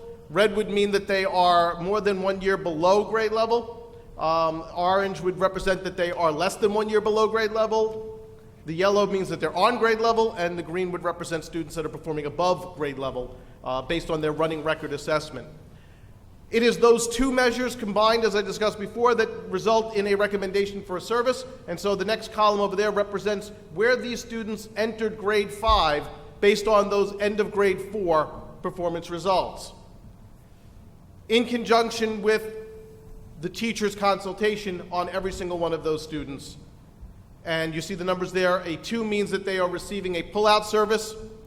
A 1 means that they are being progress monitored, meaning the teacher's monitoring their progress and will provide that data, and that student will be reviewed at the end of the trimester to see if they've made gains or if they're continuing to show a gap. And a 0 is reflective of a student that is performing on grade level and is not receiving any service at all, other than what they would normally receive in the classroom setting. There is also a 3. It's this particular class that I chose here didn't have any. 3 would be students with special education services. You'll notice again there's the numbers repeat themselves. Fall iReady benchmark and trimester 1 independent reading level. So the same data again is done as a benchmarking period, and once again the same process repeats. And you'll notice that there's a T2 reading service level column there. And what that reflects is where the student was after that committee met and reviewed those students again. Any student with an asterisk next to them is a student that changed levels. That's our way of knowing we need to make sure we're sending a letter home and informing the parent of the fact that there was a change in the level of service and support. And then you'll notice this covers through the end of trimester 2. We are currently at the end of the trimester 3 benchmarking period and in the process of updating that to make recommendations for where students' level of service will be when they return to us this fall. Any questions so far on that part of the process before I move on? Is the dates between the individual columns, are those consistent from year to year in terms of when it occurs in a academic year? Yeah, the benchmarking periods basically reflect the 3 trimesters at the elementary level. So the end of grade 4 iReady level is their May and June, which is the one they're taking right now. Okay. The trimester 1 is typically given, actually, for iReady, it's the one that they take in September. Okay. When they first come in. They'll benchmark in iReady and in Alex, they benchmark in September, January, and May. Those are the 3 benchmark periods for the diagnostics. Those are then used to make the trimester 1, trimester 2, and end of year recommendations. For the running records in the literacy side of things, the running records are done toward the end of each of the 3 trimesters. So that mid-year one would be January then? Sorry, say which one? Benchmark? The mid-year iReady benchmark level, that's a January. Correct, that's the timeframe. one that they took in January, absolutely. They are shifted for kindergarten, but that's the exception to the rule. And you said that it goes back to kindergarten, so I guess there's some, at one point, where the data isn't available back to kindergarten for some of the students that are in maybe... Well, correct. Right. So iReady obviously drops off once you go more than 2 years back. Right. But we had other measures that we used then, and those are reflected in the spreadsheets. We have the running records data that goes all the way back through whenever they entered kindergarten. Okay, thank you. So the trimester 3 diagnostic, right? They assess that in May, right? Correct. So those students will be given that change or diagnostic for the fall. When they get reassessed in trimester 1, will they get reassessed, or yes. will they only base it based on the May? So 'Cause what we have usually been... they lose Yep, during no, the so what summer. we have been doing is actually, and if you guys want to chime in, you're certainly more than welcome to, but we look at the iReady data when it comes in September. So yes, the end of the first trimester and the end of the first benchmarking period is in November and early December, the end of the first trimester, and that's when we'll look at the running records that come in. But no, we don't wait until, because we do the iReady diagnostic in September, the RTI committees will actually meet with the building principals, and the building principals will go through that data, and we'll make an interim referral. Right.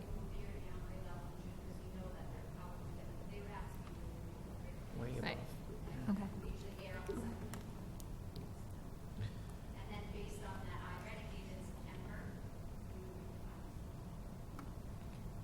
Have any of the qualifications changed to getting into the RTI program in the summer? Or has that remained the same? You're talking about the elementary at-risk program? Yes, That we run? yeah. That is based on, so students that are eligible for that, and thank you for asking that, because that's been a question that's been out there, so let me take a second to address that.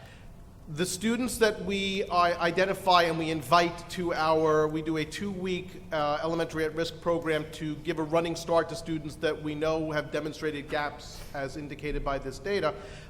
We identify any student that is, based on their end of the year, receiving AIS services, or any student that is getting an AIS service at the end of this year will automatically be invited to participate in that program.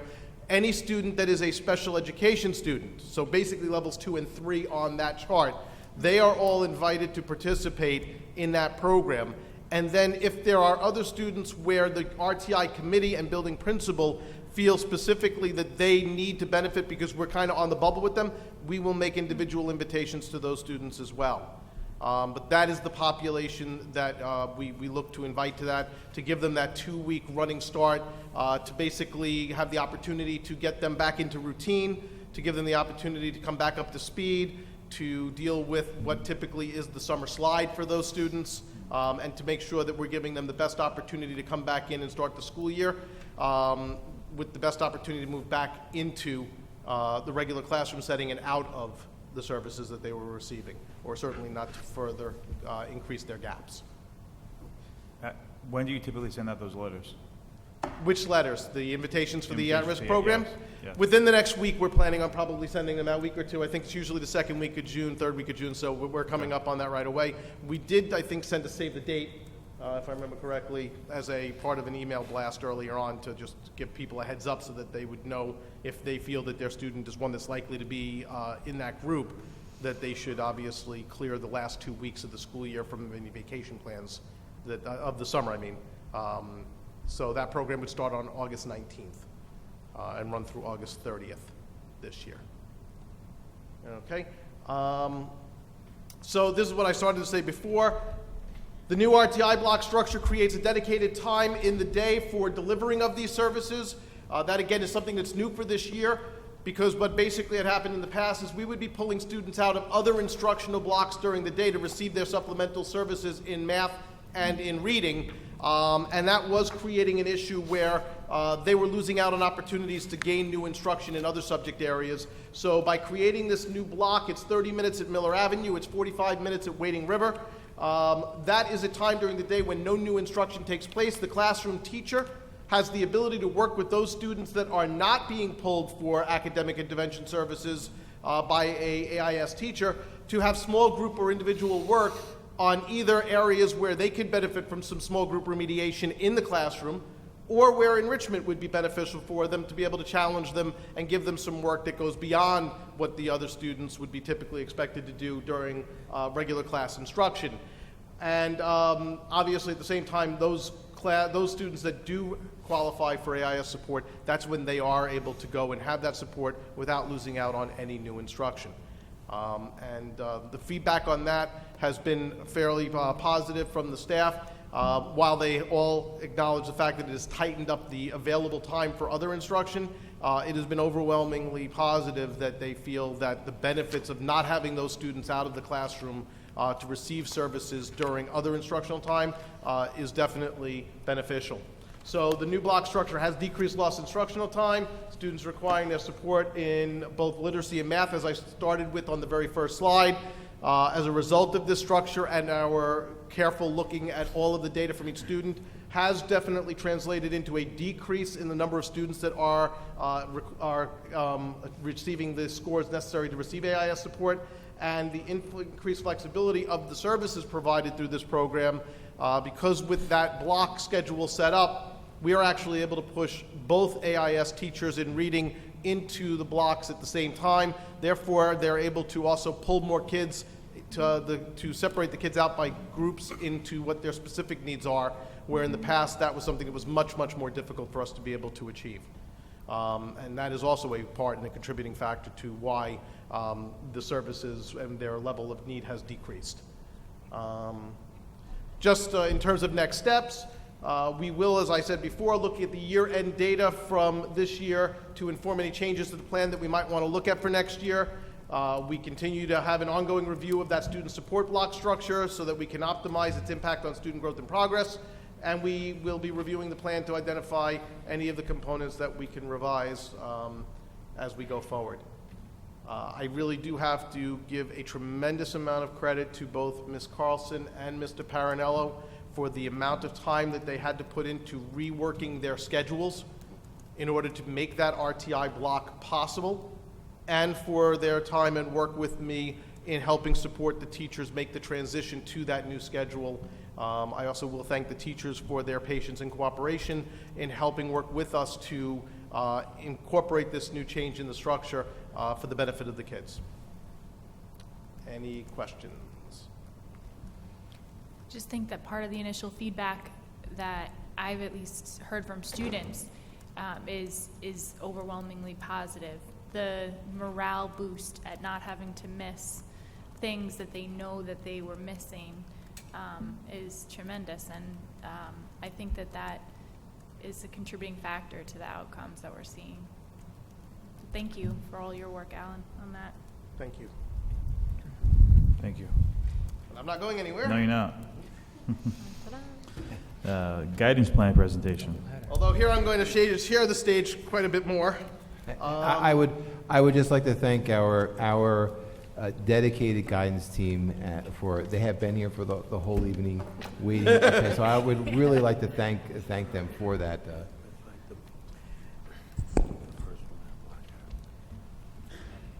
So as Mr. Poole alluded to earlier on this evening, there has been a tremendous amount of work over the last year and change in moving forward a requirement to generate a district comprehensive guidance plan. New regulations came out that extend the guidance requirement K-12 include within it an elementary component, and also help structure and clarify how a district expresses the work that it's already doing in terms of supporting counseling services for students.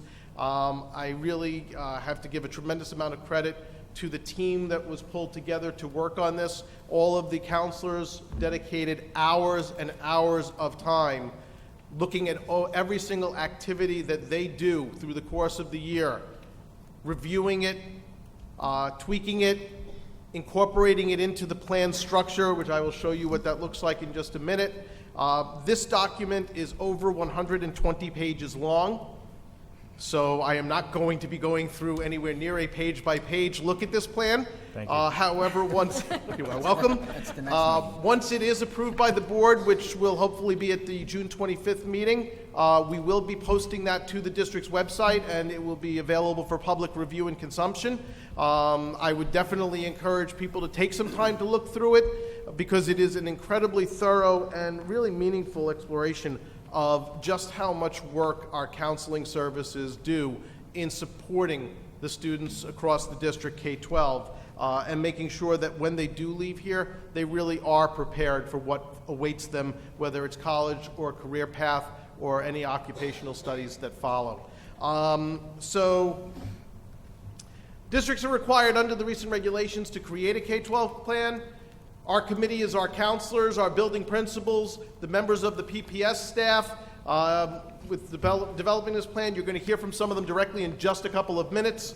The district worked with a veteran and recently retired guidance director who helped support this work and ensure that the plan meets and in many areas exceeds the established requirements. I have to say and extend my gratitude also to Carolyn Cutler, who was the guidance director who did come here and work with us. I know that from the feedback I've got from all of the guidance department staff that they were very, very excited to be able to work with her, and that they really did find her support valuable in developing the plan and giving feedback to how it looks and the final version of it. So the plan's components consist of an overview of what the purpose of a comprehensive school guidance program is.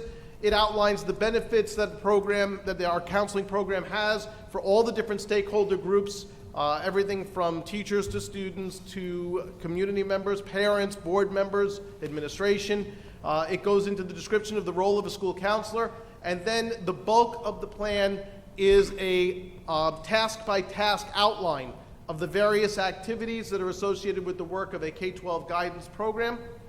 And then finally wraps with with all of the state regulations and the ASCA standards. ASCA is the organization, the national organization of school counselors. And they have standards and practices just like the state has standards for math and science. There are standards for counseling as well, and those standards are included in the plan. They do form the backbone of what the work is that counselors do. So in the plan, again, bulk of it is the activities. It describes the task-related counseling of students throughout the years in the districts. The plan is broken into three components: the elementary tasks, middle school tasks, and high school tasks. And in a second, I'm going to ask each of those different constituent groups to come up here and talk about their specific components of this. Each activity is broken up and describes the same components, a description of why it is needed, what has to be done in advance for it to be able to happen and come off successfully, its objective, the standards to which it's related, who the target group of that activity is, when it takes place during the school year, how long it goes, the details on the procedure, staff involved, needed resources, and the impact of how the event will be evaluated, and also the intended outcome that's associated with that event. And it's all laid out. It's a very straightforward format. This is what it looks like. I just pulled up, because it's alphabetical by grade level, so I just pulled up B in elementary because it's right at the start. So Book of the Month is the activity that I just put up here. This is what the program looks like, and for every single activity that the counselors do, there's a page that looks just like this. And so what I'm going to do is I'm going to actually now turn this over to Maddie Everhart, one of our elementary psychologists, who was our volunteer for looking at the elementary piece of this for us, supporting that work, and to talk a little bit about those activities. I don't think I need it because I only have one page. Hi guys, thank you for having me.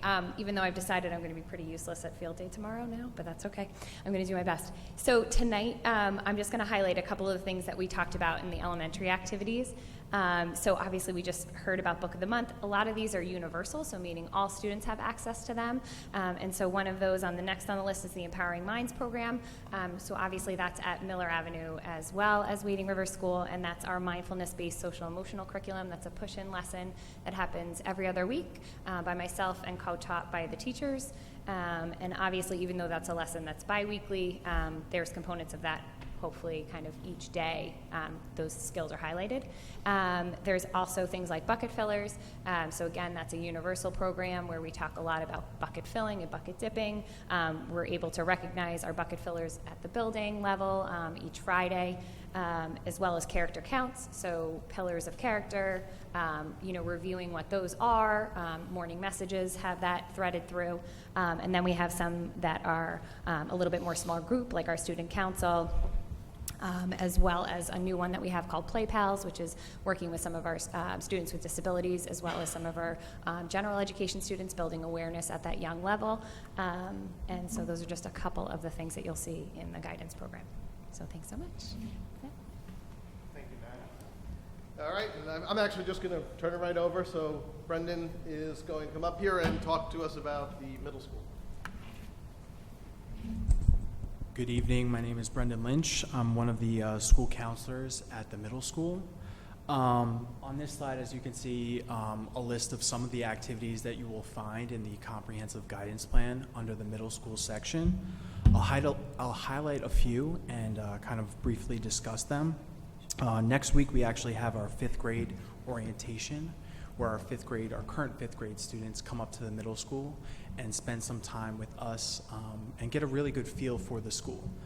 It's a transition time for them, and we really want to make sure that going into the summer and then leading up to the new school year, as they're transitioning into the middle school, they feel comfortable.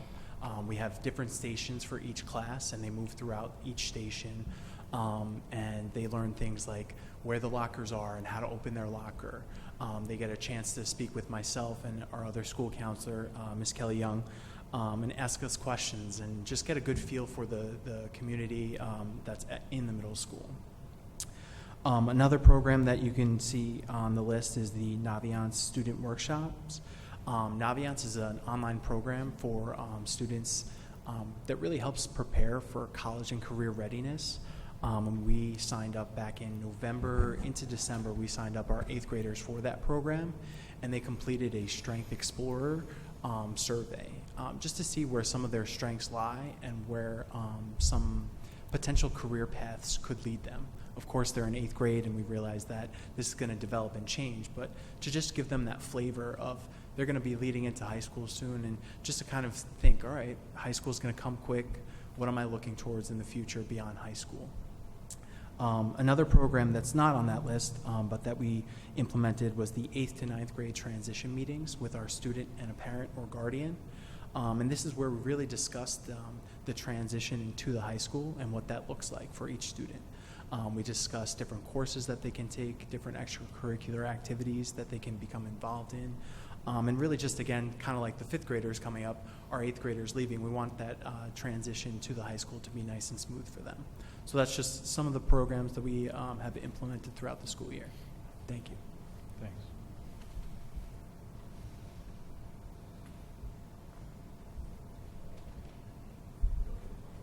I have to lower the mic a little bit, not as tall as Brendan. Good evening. I just want to, before I talk about our activities, I just have to talk about as daunting of a process as this was. And at the beginning of this process, we were all looked at each other and like, holy Toledo, this is a long, it was probably one of the greatest professional experiences we've had. It really allowed us an opportunity not only to reevaluate what we do on a day-to-day basis, but of that, really have the opportunity to work with each other, work with Brendan, Kelly Young, Maddie, the administration. We do professional development with each other throughout the course of the year, but to dig down and really look at what each other do and what each building does on a real deep basis, really, I really feel it was a great work. So, yes, it was a daunting process. Very happy it's over, but it was a really great experience. With that said, I just want to highlight a couple of the activities we do at the high school. The top, college fairs and visits. Each year, we coordinate and host 2 college fairs, one in the fall, one in the spring. Over 100 colleges come to the school during the school day. They set up their tables and all their information in the gymnasium, allowing all the students to come meet with different colleges. We also have college visits where the admissions representatives from different colleges come individually to the guidance office. So they'll set up appointments with us. For example, just University of Alabama will contact us and meet with us on October 13th during 5th period. We'll then announce and advertise and have students come and meet with that individual representative on their own, or maybe a small group of students to meet with that individual representative, allowing the students to meet one-on-one or a small group and learn more about that school individually. Information sessions, we have BOCES, Caroline Stuquet from Ward Tech and Riverhead BOCES comes and presents to our 10th grade students, all right, talking to them about the benefits of BOCES, what BOCES is all about, the different programs that BOCES has to offer, and then how to go about the application process. Financial aid night, we have a representative come in from St. Joseph's College and discuss financial aid to our junior and senior parents. It's actually open to all parents, but it typically covers the junior and senior parents. Junior college information night, we do an evening workshop or an evening program for all the parents of juniors, talking about the college application process, the timeline of what each student and the family should be doing leading up to their senior year. Case conferences, CSE support, crisis counseling. Case conferences are just conferences that the guidance department coordinates with parents and teachers if there is a struggle, if a student's struggling for whatever that reason might be, whether it be academically, social, emotional, attendance. We'll pull together a conference with the parent and the teachers and strategize as to what the best plan and the best plan moving forward to help that child. College application and selection process, again, we're meeting with families both in the junior and in the senior year, talking about the process, the application, going over transcripts. Grade level presentations and orientation, we do meet with each and every child, 9 through 12, discussing scheduling. We discuss the 4-year plan. So beginning in 9th grade and each year thereafter, as we're building a schedule for the upcoming year, we're also planning out the years out. So if they're a freshman, we're planning for sophomore, but we're also planning and discussing what they potentially could and should take leading into their senior year to meet their post high school goals. Parent communications, that's a day-to-day process. We're always in contact and communication with parents, whether it be meeting with them personally, via email, telephone, whatever the methods are of communication, we're meeting with them. So those are just some of the highlights that the high school has to offer. Obviously, as Mr. Meister said, there's 120 pages worth of activities that the guidance department throughout does, but thank you. Thank you.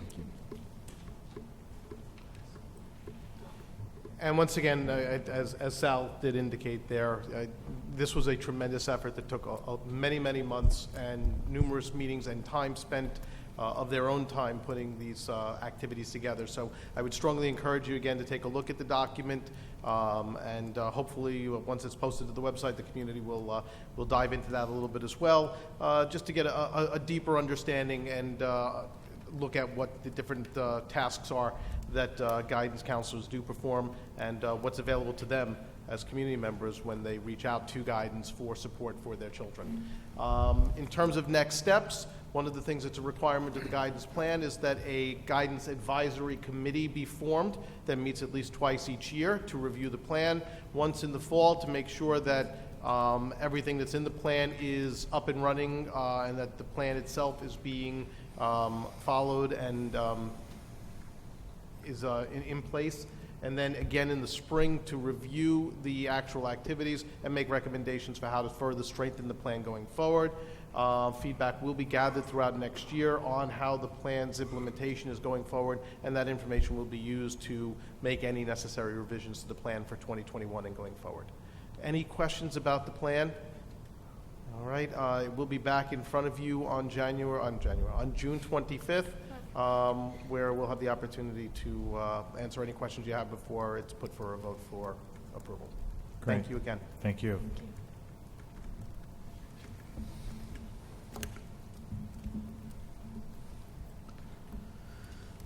Okay. Next up is votes and resolutions. Approval of minutes, May 7th, 2019. Absent was Jim Smith. Can I get a motion? Yeah, I tried to tell him. Henry, second. Katie. Any discussion or questions? Okay to vote? All in favor? 5. Opposed? Abstained? 1. And Jim Smith abstained. Okay. May 21st, 2019. Can I get a motion? Henry, second. Katie. Any discussion or questions? Okay to vote? All in favor? 6-0, approved. Okay, next up. Policies. We have about 20 of them. No, I'm just kidding. We have a lot, though. So, first reading, policy number 7521, students with life-threatening health conditions. Mr. Meister. Just when you thought you were going to get a break. It's lovely getting old. So, as requested, I reviewed policy 7521 for students with life-threatening health conditions. This is a policy that outlines actions that are incumbent upon the school in conjunction with parents as it pertains to supporting the safety and well-being of students impacted by potentially life-threatening health conditions. The conditions include anaphylaxis, diabetes, seizure disorders, severe asthma, acute medical conditions. Under the policy, any student that has these conditions has a comprehensive plan of care that's created to address medical needs. The specific items to be included in such a plan are outlined within the policy. These can include the development of an emergency care plan, or an ECP, an individualized health plan, or an IHP, specific training for the staff, the acquisition of required medical and legal documents, written parental permissions, stocking of required medications, and appropriate building accommodations are all addressed within the policy. Policy addresses the need for training of staff and students, along with documentation detailing emergency medical protocols. In addition, areas and activities that the district will monitor that best prevents accidental exposure to allergens are listed. Finally, the policy provides actions that the district will take to assist students that are self-management of chronic health conditions. All elements of the policy are compliant with the current regulations and law, including the Americans with Disability Act, Individuals with Disabilities Education Act, Section 504 mandates, and the New York State Education and Public Health laws. And that is what's in the policy. Any questions about the policy? Okay, no questions. Policy number 7131, education of students in temporary housing. Mr. Meister.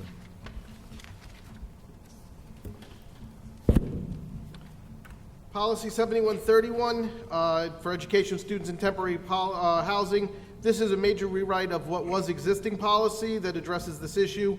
State and federal regulations have been updated, and so the policy is updated to reflect those changes. Some of the key changes are terminology that are applied to types of non-permanent housing statuses for students. Such definitions include things like feeder schools, homeless children, primary nighttime location, migratory children, what a receiving school is, a regional placement plan, school district of current location, school district of origin, school of origin, and what an unaccompanied youth is defined to be. Policy clarifies the role of our McKinney-Vento liaison, who is a person that is designated by the district to ensure that all of the students falling under these classifications of temporary housing are receiving the appropriate supports for success in school. That person also holds the responsibility of serving as liaison with families and service providers for those students that are designated as being in temporary housing. Policy further defines a person who's responsible for making placement determinations on behalf of a student that's determined to be in temporary housing, articulates responsibilities, includes the fact that no tuition is to be charged for any student that is in temporary housing. Proper form and filing processes for designating students in temporary housing is described within the policy. Responsibilities of the district with regard to accepting students in temporary housing, ensuring that their best interests are being met, providing their full access to all available programs of the district, maintaining and transmitting all of their student records as required, providing any transportation that they may be needing, and ensuring that they're provided any free school meals. It's all described within the policy. Under policy and applicable law, the district is eligible to receive tuition reimbursement for any student from SED if they meet the requirements as established by the state. Any disputes that might happen with regard to temporary housing students are covered within the policy, and that any of the Title I funding requirements are also applied to students in temporary housing, and that covers what's in this policy. Okay, thank you. Any questions? No? Okay. Policy number 7134, education of students in foster care. Mr. Meister. Okay. Can we get the Reader's Digest version of this explanation now, Yes. please? Thank you. You got it. This is a new policy that basically breaks out what used to be students that were homeless, and now it's both temporary housing, which is the previous policy, and this policy, which deals with students in foster care. It includes the fact that the district is responsible to provide a liaison who will handle all of the same kinds of services that were described for temporary housing in the previous policy, and basically provides the exact same sets of supports, but just basically outlines the fact that foster care students are their own class and therefore need to have their own policy. That was perfect, thank you. Good. This next one's a long one, great. Policy number 7240, student records, access and challenges. Mr. Meister. Yep. That's one for me. This policy deals with the requirements that are related to being able to access student records and has been updated to reflect the fact that there are all new laws and regulations that deal with personally identifiable information and who has the rights to access it. Basically, the policy brings everything up to speed with regard to the IDEA and FERPA regulations. It talks about who is eligible and under what conditions they are eligible to receive personally identifiable information about a student. The exceptions are included in there, things like directory information, school officials that have a legitimate educational interest, or other qualifying educational institutions, and a bunch of other conditions in which personally identifiable information can be released by a school district in the case where it is needed and meets the exceptions under FERPA and IDEA.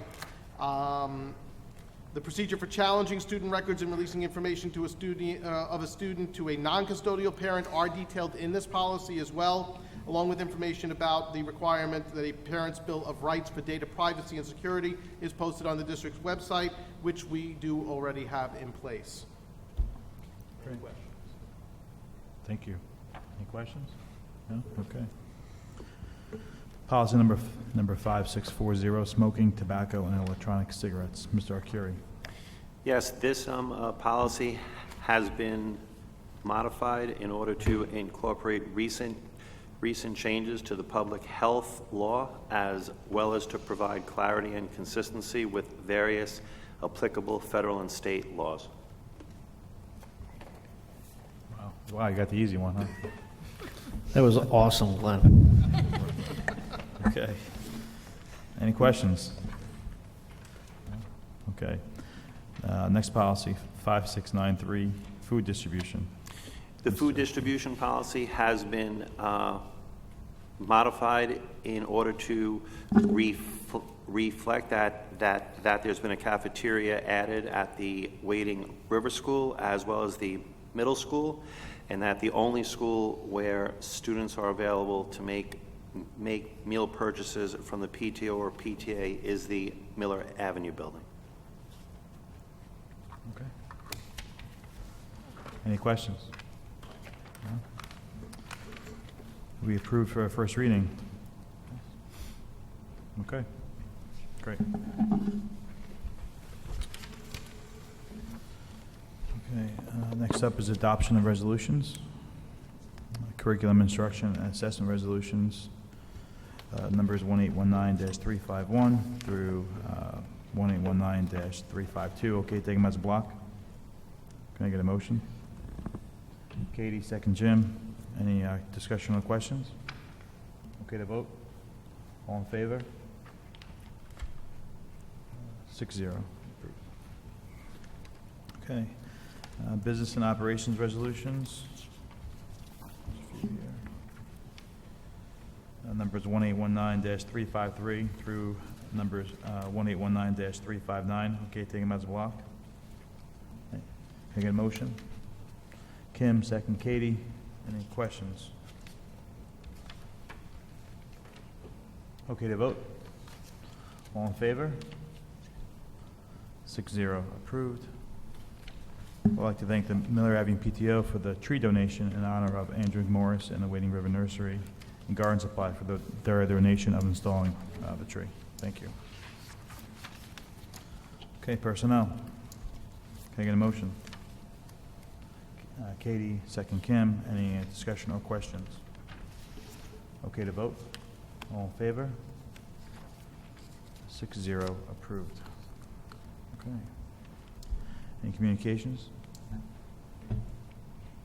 No? Janice? No. Wake, okay.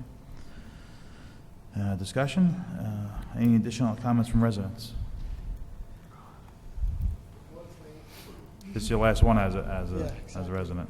Last comment for the night. Last comments. Guys, Tom Sheridan, Shoreham. Just on the RTI program, Mr. Meinster, question. You mentioned that students that have come out of the program, I'd like to know in the K through 2, 3 through 5, it's late night, how many students have actually gone the other way? What percentage of our students have actually entered services this year? And just thinking about it, do you have a number in terms of how many are in the tier 1, 2, and 3? I'd like to know that answer. The numbers that I presented was a net change. So basically, when I was talking about the decreases, that was an overall decrease. It wasn't that I was only looking at the numbers of kids that came out. Okay. But I can certainly look to get that information to you in terms of more specifics. But it wasn't just that the reduction was only looking at the kids. So that it came wasn't, out. it's the net of all three, It so was taking a- tier 1s and 2s and 3s? Really the No. 2s and 3s that have come out? Tier 3 is special education students, so that's a Yep. separate category of students that exit special education services. So the percentage that I gave of students that are moving, that have discontinued and the net change are those that were getting a supplemental AIS service, so they were being pulled out because their gap was more than 6 months behind, and they fell behind that there, and now they are out and they're back in the classroom just being monitored. Okay, got it. So it's all about the students that aren't in their classroom. Okay. And that number has reduced. Then there's no need to follow up. I got the answer. So then, going to the guidance, shifting to guidance for a minute. So as a parent, it was always unclear what the role of a guidance counselor is in the district, specifically at the middle school and the high school level.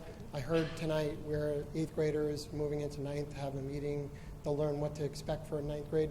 You said in this 120 pages, there's the role of a guidance counselor. Are there specific requirements for our guidance to meet at intervals with students, whether there's a meeting or not a meeting, just an automatic, just let's have a discussion? Is that something today? Because I'm getting a little bit confused between the roles of our school psychologists versus our school guidance counselors. You had a guidance counselor discussion tonight, and you had our school psychologist talking about it at the elementary level. Correct. So I'm curious, is there criteria around what a guidance counselor is supposed to do in the middle and high school? Yes, and Okay. actually, because it's a much more lengthy answer than to be able to provide it here, everything about that, though, is addressed in the guidance plan, and I would be very happy to have a further conversation. And perhaps it would not be a bad idea if, sometime early next year to come back and have that kind of a conversation here. I think it's actually a worthwhile thing to get into a little bit more, what exactly their role is. No, I think that'd be helpful. I think it'd be good for the I would students, start with too. the plan as being a place that has a lot of it articulated. Okay, great. I look forward to seeing it. Thank you. Great, thank you. Any other additional comments from residents? Can I just make a comment about the guidance presentation? We do a good job recognizing the students, with college T-shirt day and stuff like that, but can we make sure that, and I don't want to get into the logistics of the day-to-day operations of the school, but can we also recognize those students that have worked really hard and have decided to, let's say, go into the workforce instead of going to college, or those students that are going into the military? Just make sure that we recognize those guys as well. Absolutely. Okay? Absolutely.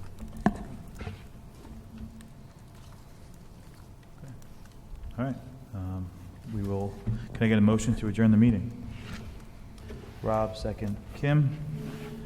Okay to vote? All in favor? 6-0. Thank you all for coming. Have a safe trip home.